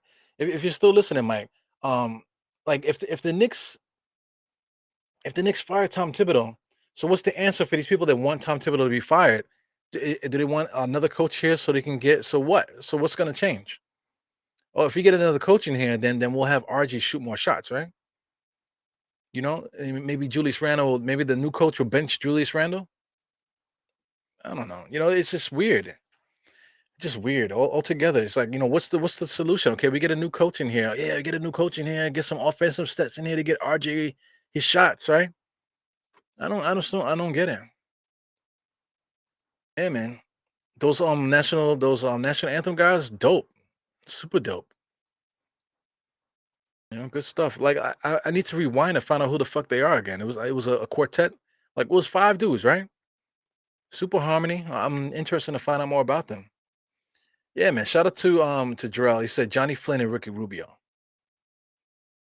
Yeah, so that's what it is. Johnny Flynn, Ricky Rubio. So Johnny Flynn was drafted by the Timberwolves first. And then they drafted Ricky Rubio right behind him. So my thing with the Timberwolves is why didn't they draft Hill? The guy that the Knicks drafted, why didn't Timberwolves draft Johnny Flynn and then draft the big man? That would have been perfect. They had a 1-2 punch right there. And then the Knicks would have drafted Ricky Rubio because Golden State, like I said, Golden State would have drafted uh Steph Curry. They still would have drafted Steph Curry because Don Nelson wanted him. So Ricky Rubio would have been a Knick. And Ricky Rubio, eventually we got D'Antoni and all that. That would have been the perfect point guard for us. And that would have changed the history of the Knicks. You know? It's crazy. David Roddy. Shout out to David Roddy. David Roddy's trash though. All due respect. David Roddy, I watched some of those games. Let's see what he's doing today against the Pistons. Right now, the Memphis Grizzlies is destroying the Pistons right now. But I'm looking for Roddy. So Roddy right now, he got 12 minutes. He got 1 point. He got 1 rebound, 1 assist. So the thing with Roddy, whatever he's going to do is not going to be this year. So we just have to watch his career, see what happens next year. So he's still young enough for you to say that. For you to say, okay, well, this dude maybe next year he might be that guy. They got him listed as a power forward. I don't remember him looking like a power forward. You know. So I mean, like I said, these guys are new to the league. When you talk about the first 3 years in the NBA, that'll really tell the tale of what you're going to be. Shout out to RJ, trash. You know, salute to CAA was good. Yeah, man. I'm sorry about not really getting down with the chat here. I'm just like really in my feelings here with the Knicks. Why isn't Cam getting minutes? I don't know. I think I think he turned his ankle or hurt his groin or something. Something happened to Cam where he's out. I think it's his ankle. But it is what it is. It is what it is with Cam. Here's a question: how come Jericho Sims isn't playing? It's not like we need Jericho because we're dominating these guys in the rebounds, 38-21. So it's not like we need Jericho there today to help out with that. But still, let me get to the Knicks stats here. I'm not really paying attention to anything that's going on with this game today. So go Mitchell Robinson, 5 points, 9 rebounds. People are gonna say that he's dominating today. He has no blocks, 3 steals. He goes Grimes there. I don't know why Grimes is playing. Derrick Rose, he's hurt, right? But even when Derrick Rose isn't hurt, Grimes still gets out there. It's very odd. I feel like the Knicks haven't scored it forever. I feel like that like neither team has scored in a while. It's like 21-14. This is like the longest quarter ever, man. It's like this is by far one of the worst basketball games that I've seen on my screen in a long time. IQ is going against Kevin Love. Kevin Love is swiping. Kevin looks like a beastie boy. He goes Cleveland. Donovan Mitchell's dribbling up the court. Gets fouled by Deuce. Gets a shot up there. Bangs his leg a little bit. He's good. There's a dude walking around with a MK jacket zipped all the way up to his neck with the hood over his head with a hat on. Some people just don't. I don't know why they walk the earth. Full winter jacket zipped up to the neck with a hood on and a hat and everything. If I was a security guard, I'll be tackling that motherfucker just off of GP. We're indoors, fam. You got a full winter jacket zipped up to your neck with the hoodie on and the hat. You know what I'm saying? Get the fuck out of here. Just go. You know? Get out of here. Ah, la la la la la la. When is this game gonna be over? Donovan Mitchell is taking his sweet time shooting free throws. Lord help me. And he makes it. So, what else we got going on here? Salute to Shah. I see Shah up in the place to be. My man Shah is here. Salute Geraldine. My man here, Almighty Finesse. Wise good. What's good, my man? You were here. This is yo, Almighty. This is one of the worst games I've seen in a long time. You know, look at Almighty starting shit with me already. Why do you care what they wear inside? Man, that motherfucker got on a full winter jacket. It looked like he got a hoodie underneath the shit. He had on a dad hat and the hoodie is on, zipped up to his neck. You know what I'm saying? Like if I was sitting around the motherfucker, I think I might have to tackle him. You know, say you're not gonna get me, motherfucker. You're not gonna get me today. You know what I'm saying? That's a red flag, motherfucker. There's people out there with t-shirts on. You know what I'm saying? There's people out there with Nick jerseys and t-shirts on. This motherfucker got on a full winter jacket, zipped up to his neck with the hoodie on too. My thing, the jacket is on. Okay, fine. People do that for fashion. Zipped up to your neck with the hoodie on, fam, and you got a dad hat on, and it looks like you got a hoodie on underneath that shit. Man, you got to eat the floor. You know? Thank you, everybody. I saved you. I saved us. This motherfucker clearly is up to no good. Or if he feels cold, that means there's something's wrong. Something's going on here. Julius Randle there just gets the shot up.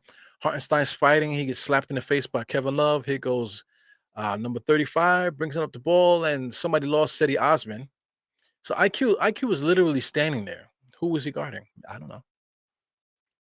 So he goes quickly bringing the ball up the court. He's being faced by what was that? Okoro? Why is he guarding IQ? This is very odd. Hartenstein sets a pick for IQ. Now here goes Hartenstein. Hartenstein fakes right, and he gets called for a travel. Kevin Love called that. It was like it was a late whistle. Kevin Love called it and walked away, and then the referees called it. So anyway, the Cleveland Cavaliers uniforms are trash, man. They look like bloody tissues. You know, crimson and gold. It's the worst uniform in the NBA. The history of their uniform.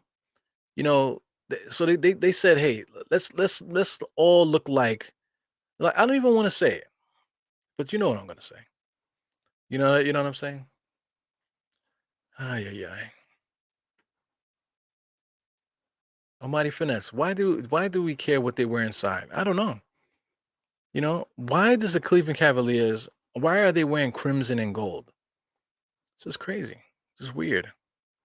Whatever happened to remember they used to wear like a navyish blue or sometimes royal blue and orange?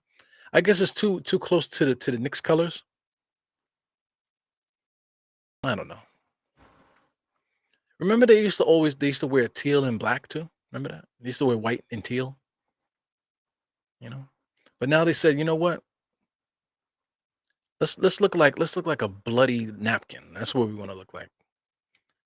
IQ draws to Julius, full head of steam, lays it up with the left hand. So here we are, out of the third quarter. Knicks won this quarter 25-20. Julius Randle's arguing. Everybody's arguing. Everybody's traveling. Just a bad basketball game. 71-63. So the Knicks. How are we going to win this game? Just keep playing terrible, because Cleveland is playing worse. How does Cleveland win? All of a sudden, if Cleveland would start playing the way they normally play, then they should be able to beat us. Oh yeah, yeah. Right now, the Knicks are up. I think I'm going to have a nervous breakdown. The Knicks are up by 8, right? If I'm not mistaken. Knicks are up by 8. So we're talking about what's that? 2, 4, 6, 8. That's 4 possessions, right? 3, 6, 3, 6. That's 3 possessions. It's a 3 possession game here. So it's nothing. If Cleveland starts the fourth quarter and they hit 2 back-to-back threes and then get a layup, Tom Thibodeau will probably call a timeout, and then Cleveland will have tied the game, or Cleveland will be up by 1. So anything could happen starting off of this fourth quarter. So we'll see here. I just said it: two 3-pointers and a layup, and then Tom Thibodeau will call a timeout because Tom Thibodeau would allow the team to get the back-to-back threes and a layup before he calls timeout. Then once he do that, then Cleveland will be up by one. So we'll see. It's a lot of game left. 12 minutes left in this game is an eternity in basketball. So we'll see. We'll see how this goes. Yeah. Knicks are up by 8. I'm waiting for you, Almighty. I know you said something else since the last time I saw you there. So let's see. Yeah. So he goes Hartenstein. So he says, this is like the New York Giants second half. Not much scoring. What's going on waiting for the overtime? I cannot watch this game in overtime. I cannot watch the Knicks and Cleveland in overtime. The way they've been playing, they don't deserve to have another 5 minutes to play. This is a horrible ass fucking game. That Giants game, I'm mad that I missed it. When we came in and we were winning, and then Cleveland scored, and then they were still stuck at things. So it's very weird. It's rare to see a football game to end up in a tie, even though it's happened. I think Jarrell said that it happened once against this season already. I think it might have been week one. He said, but it happens. But I mean, the Giants, to come out of the game with a tie rather than a loss is better. Especially since we play them again. We play against the Eagles next week, and then the week after we play the Commanders again. So I mean, the Eagles is going to be a tough game. They're probably going to smack us. But then we play the Commanders again. So hopefully we can get that win against the Commanders. Because then if we get the win against the Commanders, the Giants will be 8-5, 8-5-1. That's still a fantastic record. 8-5-1. You can't really beat that. You know. Good pass there by my man Hartenstein. Nice give and go pass there. He got the inbounds pass, give and go to Grimes on a nice cut. So Knicks up by 10. Here goes Cleveland. Got Donovan Mitchell top of the key. Knicks are doing a good job sealing him off. Sent 4 guys at him, but Garland's wide open for 3 and knocks it down. So the Knicks as a team, they do a great job of keeping people out the paint. That's the same defense that we used against Giannis to keep Giannis out the paint. But we don't do a good job of keeping guards out the paint, and we don't do a good job of keeping the shooters covered out there. As on Cleveland, Okoro brings the ball up the court, and Love travel, they didn't call it. But Garland's top of the key being guarded by the center. So they're gonna run offense there. So instead of trying to get the big man the ball because they know that the big man is being guarded by a point guard, the point guard said, you know what? Let me do a step back 3-point shot. As IQ got the ball up the court, he's being guarded by Garland. Garland sidestepped him, and he gives the ball to Hartenstein. And Hartenstein throws it up because he got touched. So he figured, let me throw it up. So Hartenstein's going to get some free throws here. So that'll make the Knicks up by what's that? Up by 12. We'll see here. It looks like the time on the clock and the game clock here for the MSG is right on point. Hartenstein's going to shoot some free throws here. I'm at the 10-minute mark, 10:43 mark. So Hartenstein makes his first free throw. So it's so odd right now. The MSG Go is actually completely in sync with the game here. So like I said, I'm at the 10:43 mark wherever that is. Hartenstein's shooting his free throws. He makes both. So I'm at the 10:42 mark now. He goes Garland's bringing the ball up the court. So interesting there. Donovan Mitchell just did an in and out dribble and gave it to Kevin Love, and Kevin Love was standing there with just standing there. Love, I mean, what is Cleveland doing there? Donovan Mitchell's being guarded by 3 players there. I guess the Kevin Love is wide open. Garland's wide open too. He drives all the way to the bucket there and kicks it back out to Donovan Mitchell. How long is this shot clock? As Donovan Mitchell just shits a 3-point shot. So it's 69-75. Knicks have nothing going. Cleveland Cavaliers, I don't know what they're doing. Obi, wide open 3-point shot. He misses it. Love with the rebound. Love kicks it out to number 8. He dribbles around, gives it to Kevin Love. Kevin Love fakes a 3-point shot. Here goes Garland. Takes a pick from Love, gives it back to Love. Love pulls up for 3, hits the front of the rim. Grimes gets the rebound, gives it over to Deuce. Alley-oop to Obi. Obi tries to alley-oop dunk it, and my man number 35 knocks it out, Mr. Okoro. Oh man, so did anybody notice how big Obi Toppin's penis got when he thought that alley-oop was coming? Like it just bulged, fell out his shorts almost. You know what I'm saying? Like it's it was just crazy. Look, see, look, he's pulling it now. Oh no, excuse me. That's Grimes, different light skin guy. So maybe Grimes, maybe it got Grimes off that he's over there pulling himself. While he's at the free throw line. So Obi Toppin's shooting the three, and he gives a pound to Grimes with the dirty hands. So Obi Toppin is a waste of time. People keep talking about that Obi Toppin and Amari Stoudemire in the same sentence. It's crazy. So I mean, if we fire Tom Thibodeau and we get a new coach in here, does that automatically going to turn Obi into Amari?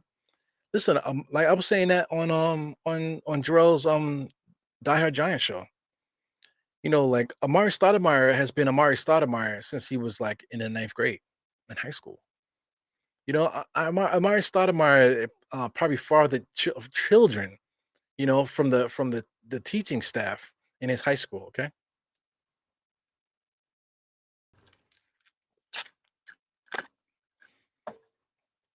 Yep. There's a kid right there sitting right there, and he has a cup of coffee.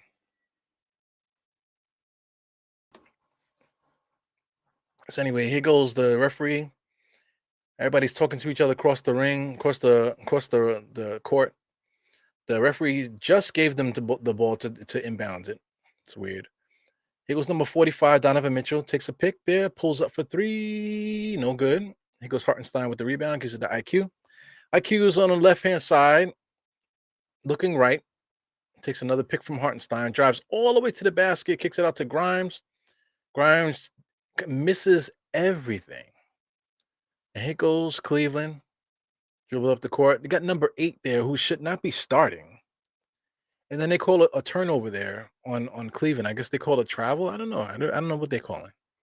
I'm guessing it's a travel because this particular NBA officiating crew, they've been calling travel like crazy today. Shout out to Derrick Rose. Derrick Rose is not hurt because he's in full uniform. Cam Reddish is also in full uniform. So it's not like they're in street clothes. Both of those guys are in full uniform. I know I wasn't bugging. I know I didn't see these guys in the injury report. You know, I know I didn't see them in the injury report. So how come they're not playing? That's something that we really need to figure out. How come Cam Reddish and Derrick Rose aren't playing? Like we know why Fournier's not playing. You know what I'm saying?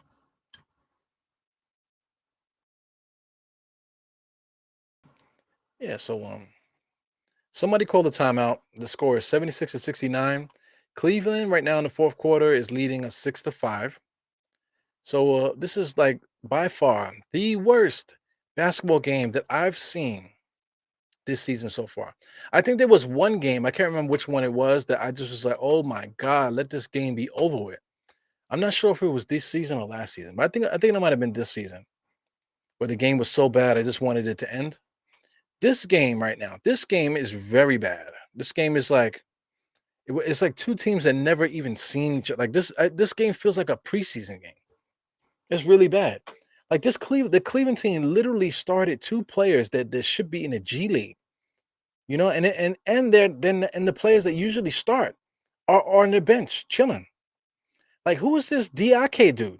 Diake and this dude Stevens, right?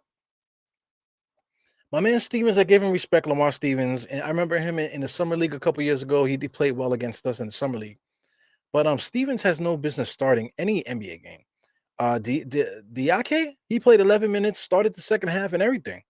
Why is he playing? I just don't get it. I don't get it. You know, you got Seti Osman got 22 minutes, 10 points off the bench, and they started the second half with Diake still as a starter. He only has 2 rebounds. This dude Diake has 2 rebounds and 1 block. I remember the block too. I think he blocked Julius. But 2 rebounds, 1 block in 11 minutes. Is he starting? Why is he started the second? Why did he start the first half? Why did he start the second? I just don't get it. Karis LeVert has scored 40 points in a game for Cleveland this year, and he's coming off the bench too. So Seti Osman and Karis LeVert, you mean to tell me that those guys can't get minutes over Stevens and Diake? Sheesh. You got Kevin Love too. Kevin Love, he has 13 minutes today, 3 points, 2 rebounds, 1 for 6. You know what I'm saying? Isaac Okoro's a top draft pick for them. He didn't even get the start. It's weird. Got Robin Lopez only got 3 minutes today. They even got Raul Neto on their team. Raul Neto, man, one of the best players internationally. 6'2" point guard Raul Neto. Decent player. I think he played for Washington last year, right? If I'm not mistaken. Did he play for Washington? Let's look it up. I don't know. This game is like the worst. Yeah, he did play for Washington last year. He was one of the better backup point guards in the NBA. And he's on their squad and he can't even get any minutes. So I mean, some teams in the NBA, some coaches and stuff like that, they get everything they deserve. You know, some teams, some NBA teams, some players, coaches, total teams get everything they deserve. At the same time, Cleveland right now uh, is 15-8. Right now, the Knicks have been handling them the entire game. The Knicks only lost the second quarter, 27-23, but so far this whole game, the Knicks have basically been cruising. Right now, the Knicks are up by what is this? 8. The Knicks are still up by 8. With this free throw here with Brunson, we'll be up by 10. Oh, we're up by 10. So we're up by 10 against a team that's 15-8 that showed up with two G League guys starting. And I just don't get this shit that Cleveland is allowed to roll the ball up from the inbounds all the way past the half court line with nobody stopping it. It's very odd. Donovan Mitchell drives there, gives it to number 8, Stevens. Stevens drags it up, goes to the free throw line and pulls up like he does that. Because Isaac Okoro just traveled, they didn't call it, and he drives there, shot to nowhere. Brunson gets the rebound. He's pushing the ball up the court. He's looking. He's making all kind of contact with everybody. Shit. It's like a bowling ball out this motherfucker. Gives it to Obi, and Obi lays it up. So did Brunson make Obi Toppin better just now? Just asking a question for anybody that's paying attention.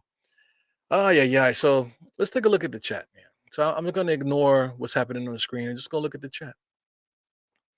So I see I am Jarrell just laughing at me. I'm literally like I'm like losing life. It's just like I'm like life is happening and I'm just literally losing life right in front of your eyes. Like let's say if like, nobody knows when they're gonna die, right? Nobody knows, right? So literally, I spent 2 hours of my life watching this game. You know what I'm saying? And like if you're watching, let's say if you're doing whatever in your house and you just got the audio playing, you're hanging out with me, right? Like you're literally wasting your life listening to me waste my life following these Knicks. You know what I'm saying? Like we're up 82-69. So somewhere out there, somebody's is so happy. Yes, yeah, we're winning. Well, he missed a shot. Yes, yeah. Somebody out there literally is watching the game going, fuck yeah, good defense, Quentin Grimes. Fuck yeah. Somebody's doing that literally right now. You know, and it's so hyped that Quentin Grimes is playing such great defense on Donovan Mitchell, locking him up, right? Let's see what Donovan Mitchell has right now. He has 16 points being guarded by Quentin Grimes. Quentin Grimes got 4 points, 4 rebounds. Like literally, somebody out there right now is screaming at the top of their lungs saying, yo, Quentin Grimes is locking up Donovan Mitchell, motherfucker. You know what I'm saying? Let's fire the coach and get a real coach in here. Hit Quentin Grimes the ball. Somebody's literally doing that right now. God bless him, though. Whoever's doing it, God bless him, God bless him. You got these referees here. This one referee got a beautiful lineup, man. It's incredible. The other guy's, losing his hair and whatever, but he still got his confidence. You see him laughing and holding the wire. So he's this. Look at this guy. He's a psycho. He looks crazy. Like dudes that their eyeballs sit that far back in their head are freaking nuts, man. You know what I'm saying? And then if you get in a fight with somebody like that, you got to hit them so hard because their forehead is incredibly big, and their forehead is protecting their eye sockets. You know what I'm saying? And then like they have tunnel vision, right? So it's not like all they see is you, like that. So they have to beeline. They just are. They just more equipped. To handle the rigors of a fist fight. You know what I'm trying to say? So that referee's a sick motherfucker. He's just sick. As Donovan Mitchell there is just taking his sweet time shooting free throws. Like, what the fuck are you doing, bro? I got sauce here. I made a whole bunch of sauce. I like to make my own concoctions. This is sauce, if anybody cares, right? It's yellow.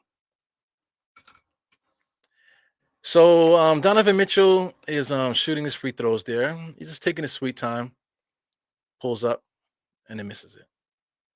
So now he has another free throw to make, and we're gonna have to watch him go through his routine again. Let's just watch it. Let's just watch it. As the Cleveland Cavaliers makes a substitution, they put Kevin Love in. They taking out number 8.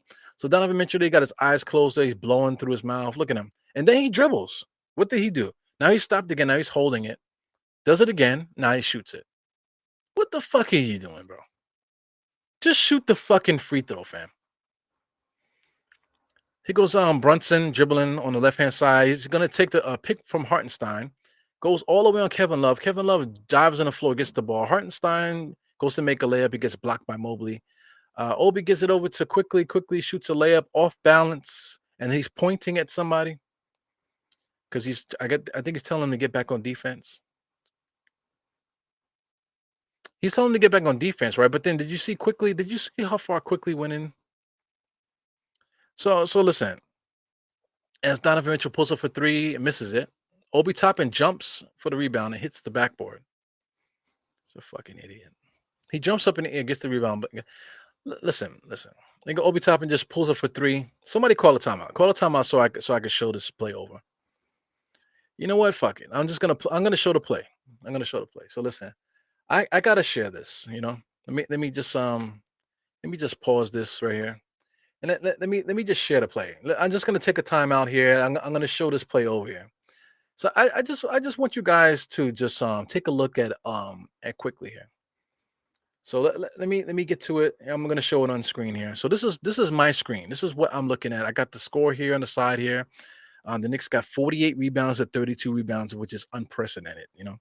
So let's just move it up a little bit. This is me when I was making fun of Donovan Mitchell shooting free throws and stuff. So here we go. This is the Knicks here. Now I just want let's just watch this play. This is what happened a few minutes ago. So Brunson drives there. Remember, Love dove in and got the ball. He gets blocked. Now watch this. Now watch quickly. Quickly he's gonna drive in there. He's gonna make a layup. Now watch quickly. Watch how quickly he's pointing for somebody to pick up Donovan Mitchell. He's yelling, "Point, get back on defense." Now just watch quickly, right? So now quickly he's going over to get Getsetti. Now look how far quickly is.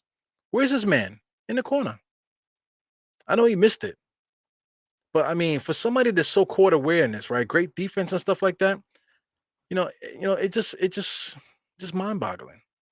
So anyway, I'm gonna like unshare that. Let me just hide it. I'll hide that, right? And then let me exit out so I don't mess up my bandwidth here. I'll put the score back up. There you go. The score is back up. And then let me live it just in case I missed anything. Because I know I missed a lot. Oh no, I didn't. It's still 84-71. It's literally the same score that it was just now. So it's 84-71. So all that stuff that I did just now, nothing happened.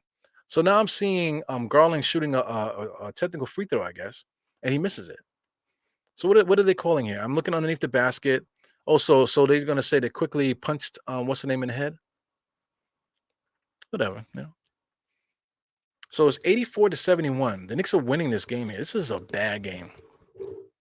So I literally wasted a couple minutes, man, just to show you quickly fucking around on defense, and nobody scored. So it's like it doesn't matter that I missed that much time of the game. It literally didn't matter. And as I'm talking, nobody did any scoring or anything. Nothing happened. Nothing happened. You know what's odd too? So I'm just watching Mitchell Robinson. I'm just looking at his hair. I don't know if Mitchell Robinson's going bald or whatever. I know he got the headband and stuff. He's rocking the nappy hair and stuff. But in the front of his hair, it looks like that he attempts to comb it and his hair might have got ripped out on the top. I don't know if anybody notices that.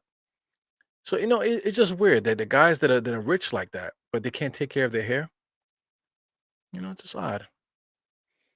You know. The Mitchell Robinson though, like when you see him like not playing, like I never really noticed, but does he have on a headband when he's not playing too? Like let's say if when he's just hanging out with his family, does he have a headband too? I'm gonna pay attention to that. It was Kevin Love, top of the key, pulls up for 3, knocks it down. So now we got 74-83, 74-84. So they just scored. So now it's a 10-point game. 5 minutes left in this game. How did the Knicks lose this game? There's no way in hell the Knicks should lose this game because the Cleveland Cavaliers are playing so bad. How bad are they playing? They're playing so bad that they're allowing the 10 and 13 Knicks to dominate them. As Randall just did an upper under move to nowhere. Seti Osman made a nice driving layup and it just died on the backboard. Now here goes quickly, bringing the ball up the court. Takes a pick from Mitchell Robinson. Side steps, fade away jump shot, no good. Kevin Love taps the rebound, and Donovan Mitchell loses it. It should be Knicks ball. Yes, and it is Knicks ball. So I mean, the Cleveland Cavaliers are playing so bad, right now that I don't think that I don't know what they was thinking today. I mean, their coach, even though they're winning, you want to talk about nepotism. This guy is a father, is a junior, I believe, right? He is what is the coach's name? Can somebody help me? What is the Cleveland Cavaliers coach's name? I'll just Google it. Let me Google it. I'll do it on my phone. Cleveland Cavaliers coach. Let's see what his name is. Bickerstaff. So his name is JB Bickerstaff. He is let me see what his dad's name is. What was his dad's name? Spouse is Nikki Bickerstaff. Let's see what Nikki Bickerstaff looks like. Oh, I could, how did I guess that? Bernie Bickerstaff, right? So Bernie Bickerstaff is his nepotism there. Gave him a job, senior basketball advisor for the Cleveland Cavaliers currently, right? He used to be a coach, in this, that, and the other, and gave his son a job, which I'm not hating. I'm not hating on that. But this guy, JB Bickerstaff, he's a trash bag. He's a trash can, you know. But guys get there. Let's see what JB Bickerstaff has done in his coaching career so far. Assistant coach became the head coach for Houston. Associate head coach, excuse me. What else? Then he also was the head coach there in Memphis for 2 years. And then he became an associate head coach in Cleveland, and he's been the Cleveland coach for 1, 2, 3, 4 years. Last year, he actually had a winning record, which is interesting. This year, 15-8. So much props to him. He's only 43 years old, so he's my age. Let's dig even further. He was born in March 10th, 1979. 43 years old. He was born in Denver, Colorado. East in Denver, Colorado. So that's the name of his high school, East Denver. He went to East Denver in Colorado. He went to Minnesota College. So he went to all the places where they have snow. So we're on a commercial now. They got Wingstop commercials. That's what's up. I've never had Wingstop because I'm a freaking vegetarian. So I'm also not drinking anymore. I'm sober, and then they have all these these Cuervo commercials for tequila. Listen to me. For anybody that's young out there, stop drinking tequila. Okay, just trust me. Trust me. Stop drinking tequila. Okay, they need to stop making tequila. That's number one. Okay, and if you still choose to drink tequila, right? Women love to drink margaritas because it's a margarita. They put leaves in it and they mash it up. It looks nice. They make it with tequila. Okay, so listen. After your second margarita, stop drinking. Okay. So after your third margarita, you know what I'm saying? You're already fucked up. The fourth margarita with mashed up peppermint leaves inside there, your third one, your fourth one, you're gonna be throwing up everywhere. Okay. For guys that love to take shots, stop taking shots of tequila. Okay. After the second shot, you fucked up already. Because I know you're still drinking beer and other stuff. After the third shot of tequila, you are already fucked up. The third shot, you fucked up. The fourth shot, you are going to be throwing up everywhere. And if you're not throwing up, you're not having a good time. Okay? Unless you went on 23andMe and you found out that you are like 40% like Mexican or something like that, then it is one thing, okay? Because then you have the DNA to take that in, okay? But tequila, 3 shots of tequila is one shot too many. 2 shots of tequila, that's it. And you should just be chilling after that. but you're gonna add the salt and the lime and all that shit too, man. You fucked up. You literally fucked up. I've been through it already. I've been through it too many times, man. Okay. So anyway, so I see Jarrell's the last thing that I saw. I'm just ignoring the chat today. Yeah, thank you, Almighty Finesse. I'm literally ignoring you guys. I'm sorry about that. What else we got to go? Oh, we got some new guys here. So my man here, I gotta say what's up. We got my man David Edgington. He's talking about the Supersonics. He said that I'm lacking in my NBA history. Don't start with me. I'm gonna keep reading your comments. Don't start shit with me. Dad coach with the Sonics. Okay. The Hennessy. Listen, not number one, lacking in my NBA history is pissing me off. I gotta tell you that. So listen, I need something to focus on. So listen, David Edmondson, I'm watching you now. So tequila is great. So listen, David Edmondson, man, stay the fuck away from me with your throwing up ass. Okay. You if you drink tequila and tequila is great, then that means that you like vomit, you know, and you like to tongue down chicks that smell like vomit. You know what I'm saying? Do you know how many times how many times I've seen women throw up on themselves and got vomit in their hair and in their shoes and shit like that? Watch chicks throw up in a car. What did you have today? I was only drinking margaritas. I only had 2 shots. You had fucking 2 margaritas, 2 shots, and you probably had a beer and you probably was laughing, joking, and probably had a whole freaking like plate of nachos or whatever the fuck you had. You know what I'm saying? And you wonder why you smell like shit. Shout out to my man survived 100 people. We survived 100 people. You know, I don't know why you call yourself that, man, but it's fantastic. You know, what a great name. So a mighty finesse, right? Right. You're gonna put Hennessy there. Should we talk about Hennessy? Hennessy, right, is the most overrated. It's the most overrated alcoholic beverage in the history of drinking.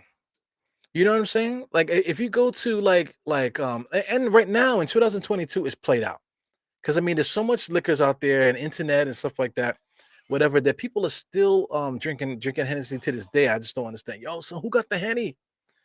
Every time I just hearing the Henny, it drives me crazy. It's like it's called Hennessy, fam. And it's made in France, right? So do you think those French motherfuckers call it Henny? They laugh at that shit. And I bet you the people that make Hennessy cannot believe that people still drinking that shit. You know what I'm saying? Shout out to Nas. So Nas has like a like lifetime what do you call sponsorship by Hennessy. And every time you see a commercial with him and Hennessy, Hennessy, VSOP, you know what I'm saying? Like the way that Nas talks. Nas talks at the back of his throat. You know what I'm saying? Like he's so cool. You know what I'm saying? But he drinks Hennessy. Yo, shout out to everybody that goes away on vacation and like people say, yo, let me bring back a bottle of white Henny.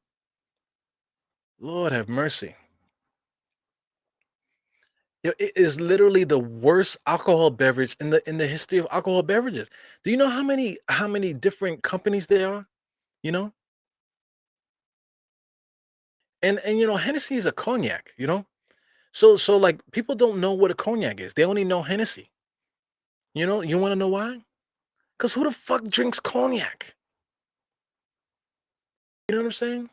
So tequila, number one, right? People like to say tequila because, oh, I got drinking tequila. You know what I'm saying? Because it sounds cool. Same thing, Hennessy. I got that Henny, yo. You know what I'm saying? It's two alcoholic beverages that should not be consumed. Like most black and Spanish people are lactose intolerant. You know what I'm saying? Like if you drink milk and you get an upset stomach, you're supposed to get an upset stomach. You know what I'm saying? You find yourself eating too much ice cream and you got a shit because you should not be drinking milk. Okay? You should not be drinking cow's milk. You know what I'm saying? Do you see cows drinking human milk? No, it's unnatural to drink cow's milk, fam. How come we don't drink goat's milk? Oh, because it's nasty. No, fam. Have you ever seen a cow drinking cow milk? You know what I'm saying? It's milk, for Christ's sake. It's meant for baby cows, not for humans. You know what's some funny shit? People like to drink, uh, White Russians to this day. I've seen that. The last time I went out, somebody ordered a White Russian. I'm like, as Julius Randle kicks the ball out and just knocks down Kevin Love, and the referees call a foul on Kevin Love. So we got 2 minutes and 26 seconds left, 84 to 79. And like it's 84 to 79. And I'm telling you, literally nothing is happening. I think the score was 84 to 71 the last time I checked, right? So now it's 86 to 79. What the fuck is happening right now? This is literally the worst game that I've ever seen, that I've seen this season so far. This is the worst game. So I'm anxious to just see the comments of people out there talking about, oh yeah, we took care of Cleveland, bro, at home. Finally, stop the bleeding. This is gonna be the start of something special. Man, you know what I'm saying? I can't wait to read all that shit. You know, Grimes locked down Donovan Mitchell, man. Donovan Mitchell, he docked him down. Mitchell Robinson back again with 11 rebounds, son. Yeah. Crazy. They go Mobley, just holding the ball like somebody's trying to steal his purse. Donovan Mitchell all the way to the rim, man, dunks it, holds on to his nuts on the way down. Winks. He took a wink at Garland just now. So it's 86 to 70 to 81. 86 to 81. Donovan Mitchell is dunking and winking at Garland as he comes over the court there. They're losing, son. But it's 2 minutes left as Brunson just pulls up, knocks Donovan Mitchell to the floor. 88 to 81. And Garland did it again, rolled the ball all the way up to the half court line. And the Knicks just stood there in defensive stance and just let them do it. Yo, this is literally the worst game. This is literally the worst game I've ever watched, that I've watched in a long time. The Knicks are now up 90 to 81. It's because now, I guess because I messed it up because I showed you the clip. So now I done lost some time now. So now I lost 30 seconds. I lost 30 seconds because I showed you a clip. Ain't that something? So I lost 30 seconds. So listen, since I know that oh shit, it's literally a minute. So I lost 40 seconds. Wow. So listen, thank God for that. So because that means that I don't need to watch the rest of this fucking game. So if the Knicks are up by 9 with a minute left, the game should be in the bag as Julius Randle spins and dunks it. Okay. So that made it 90 to 81. So it's literally 90 to 81, 45 seconds left in this game. So I mean the game is over. So I could just click off the game. I clicked off of it. So I clicked off of it. Let me stop looking over to the left and I'll just bring the screen to the right. And since I know that the game is over, fuck it. Listen, listen, for those that don't listen to David, he said Red Bull is crap. Did anybody say anything about Red Bull? Who said anything about Red Bull? Did anybody say Red Bull is crap? Listen, Red Bull is delicious. Do you hear me? Red Bull is delicious. Did you know Red Bull will give you wings, motherfucker? Red Bull will give you wings, literally. Red Bull literally will give you wings. Okay. Do you know what my recipe was when I first got to a club or whatever? Right. If they had whole gardens, I would drink a fucking whole garden. You want to know why? Because nobody drinks fucking whole gardens, fam. You know what I'm saying? So when I get there, the whole garden is cold. Okay. And the whole garden has like a lemony kind of taste to it. So I could drink the whole garden, and then it would open up my palate. You know what I'm trying to say? So I'm enjoying my whole garden because I enjoy the whole garden. I like the way it tastes. You know what I'm saying? So I used to drink my whole garden while everybody's trying to get their mixed drink and stuff like that. I order a whole garden, and the motherfucker looking at me like, a whole garden? Yes, motherfucker, give me a whole garden. I drink my whole garden, nice and cold, the coldest drink in the fucking refrigerator. I'm drinking that shit. I'm enjoying it. So as I'm drinking my whole garden, people are watching me drink my whole garden, and they trying to figure out what the fuck am I drinking. Right? That's what they're trying to figure out. So now the ladies are looking at me and the guys are looking at me too, right? They want to know what the fuck I'm drinking because they want to be cool like me, right? So then after that, I'm chilling. Then I'll get me a fucking what do you call vodka. I'll give me a vodka on the rocks. Just straight vodka on the rocks. Vodka with ice in it. And I'll just drink that straight. So now I got a drink in my hand. I'm drinking that shit straight. So that's getting me together. Right. So now I usually get to the party early, right? So I enjoyed my beer, open up the palate. Now I'm drinking my vodka because I still got the lemony taste in there. And now I'm enjoying the vodka. So then whatever. But so then by the time it's time to drink again, like now my friends and everybody done made it because everybody likes to dramatically pop up at the club. Meanwhile, I done bagged two chicks already and done already surveyed the room and everything. So now, yo, eat what you drinking. I got you. All right, give me a vodka and Red Bull.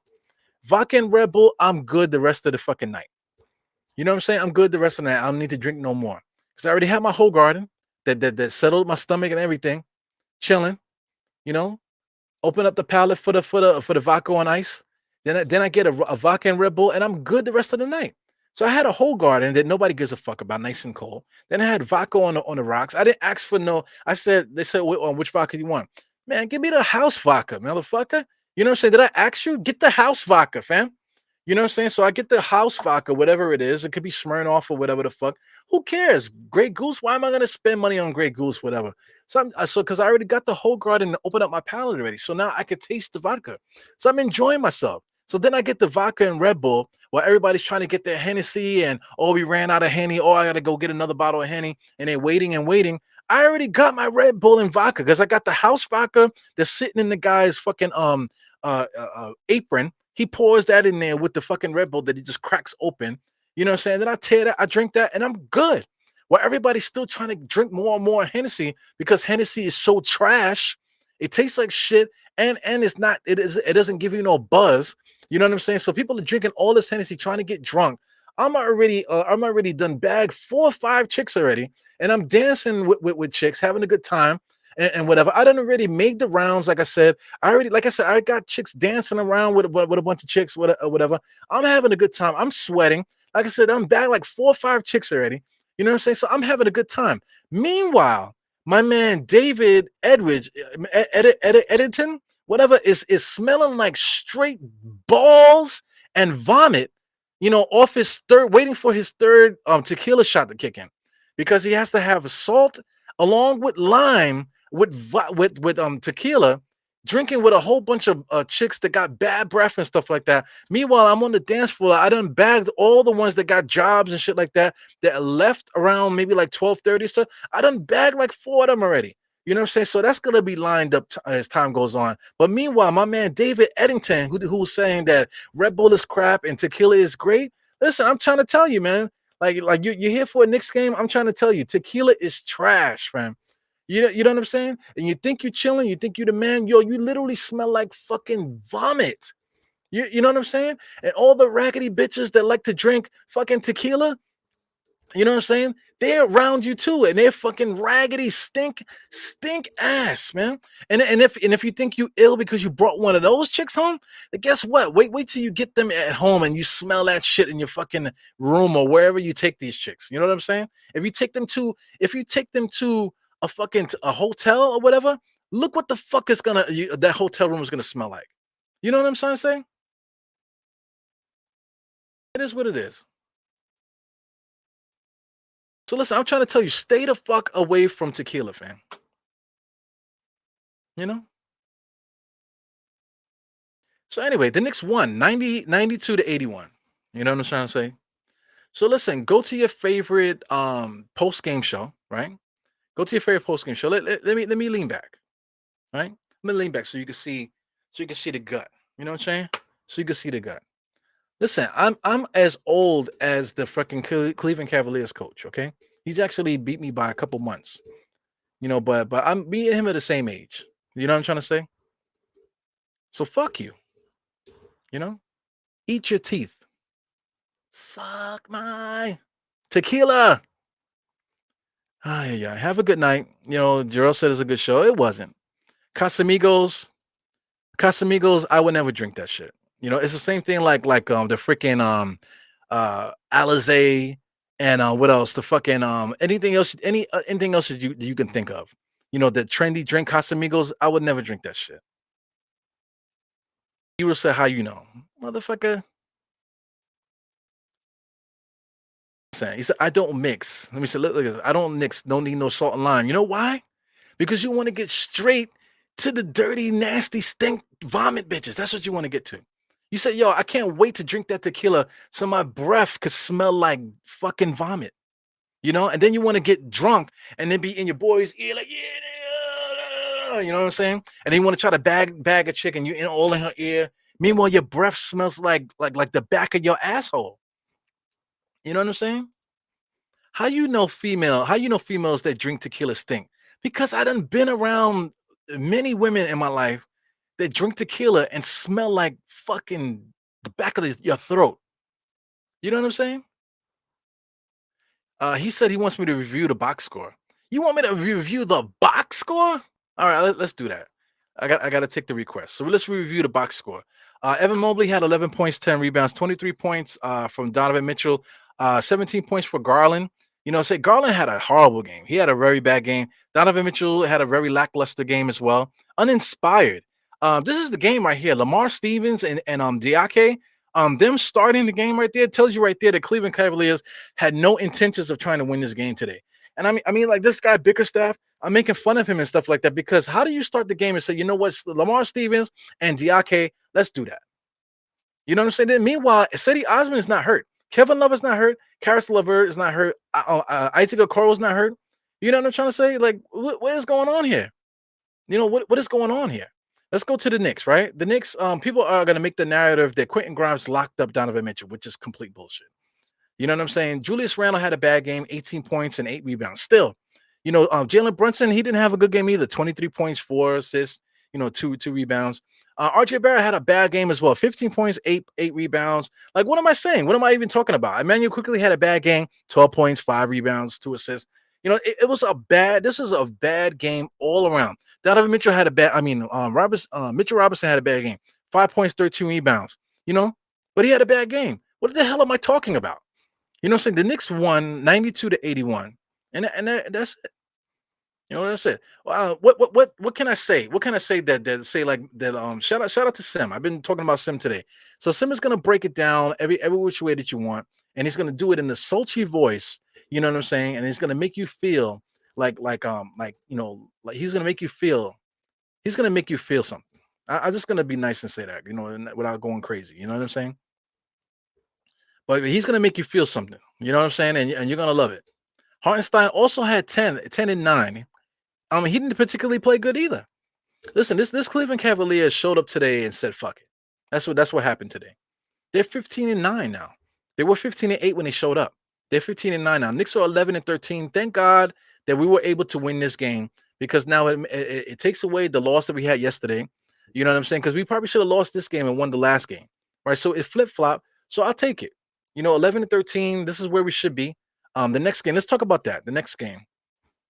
Let's talk about the next game before we get up out of here because I was getting a little bit nervous there talking about tequila and nasty women and stuff like that. I done been through it. Like, thank God, man. Thank God. Listen, I know my wife. I know how she used to hang out, and I know that she might have had her problems before she met me, but I know that she wasn't one of those stink breath tequila bitches out there. She wasn't. So thank God. You know. Because I can't deal with that shit no more. I can't deal with being out there again with some stink breath tequila bitches. So I mean, the next game, I'm trying to get to the Knicks thing here. For some reason, they're hating on me. So the next game is actually against the Atlanta Hawks. Then we play against the Hornets and the Kings, and then the Bulls back to back. And then the Pacers. I was talking about that before. So the next few games, as funny as I'm talking about these Knicks, the next few games is actually favorable. Like we could beat Atlanta. I think we're gonna get revenge against Atlanta. The Hornets is a team that we could beat. The Cleveland, the Kings is actually playing really well right now. So that's gonna be an interesting game. We might be able to beat them. And then we got the Bulls back to back, who are not particularly playing pretty well. So we could possibly beat the Bulls, even though it's 2 games away. That's interesting. Back to back games away with the same team. And then we play against the Pacers, who are still winning as well. And then we finish off with the Golden State Warriors in that little span there. I feel like the Knicks can either split that. We can either split those games, or we can actually come out, ahead. I think we could beat the Atlanta Hawks. I think we could beat the Hornets. The Kings game is going to be interesting, and then the two Bulls games, I think we should be able to split one of those. And then the I think the Pacers, we should be able to beat the Pacers. I'm hoping that we can beat the Pacers. Then we just face our the Warriors. So I mean, I feel like we can either split that or the Knicks will be up. Maybe four. And in those the next 6 games, we're talking about maybe like 4-2. I think we can go 4-2 the next 6 games. 4-2. You know what I'm saying? That's possible. So the next 6 games, 4-2. I definitely think the Knicks can do that. So I mean, 4-2, the Knicks all of a sudden are back at 500. So I mean, this is the type of season, this is the type of Knicks squad that we have here. You know what I'm saying? My thing is right, like we cannot function with the particular team that we have right now. We need to make a shakeup.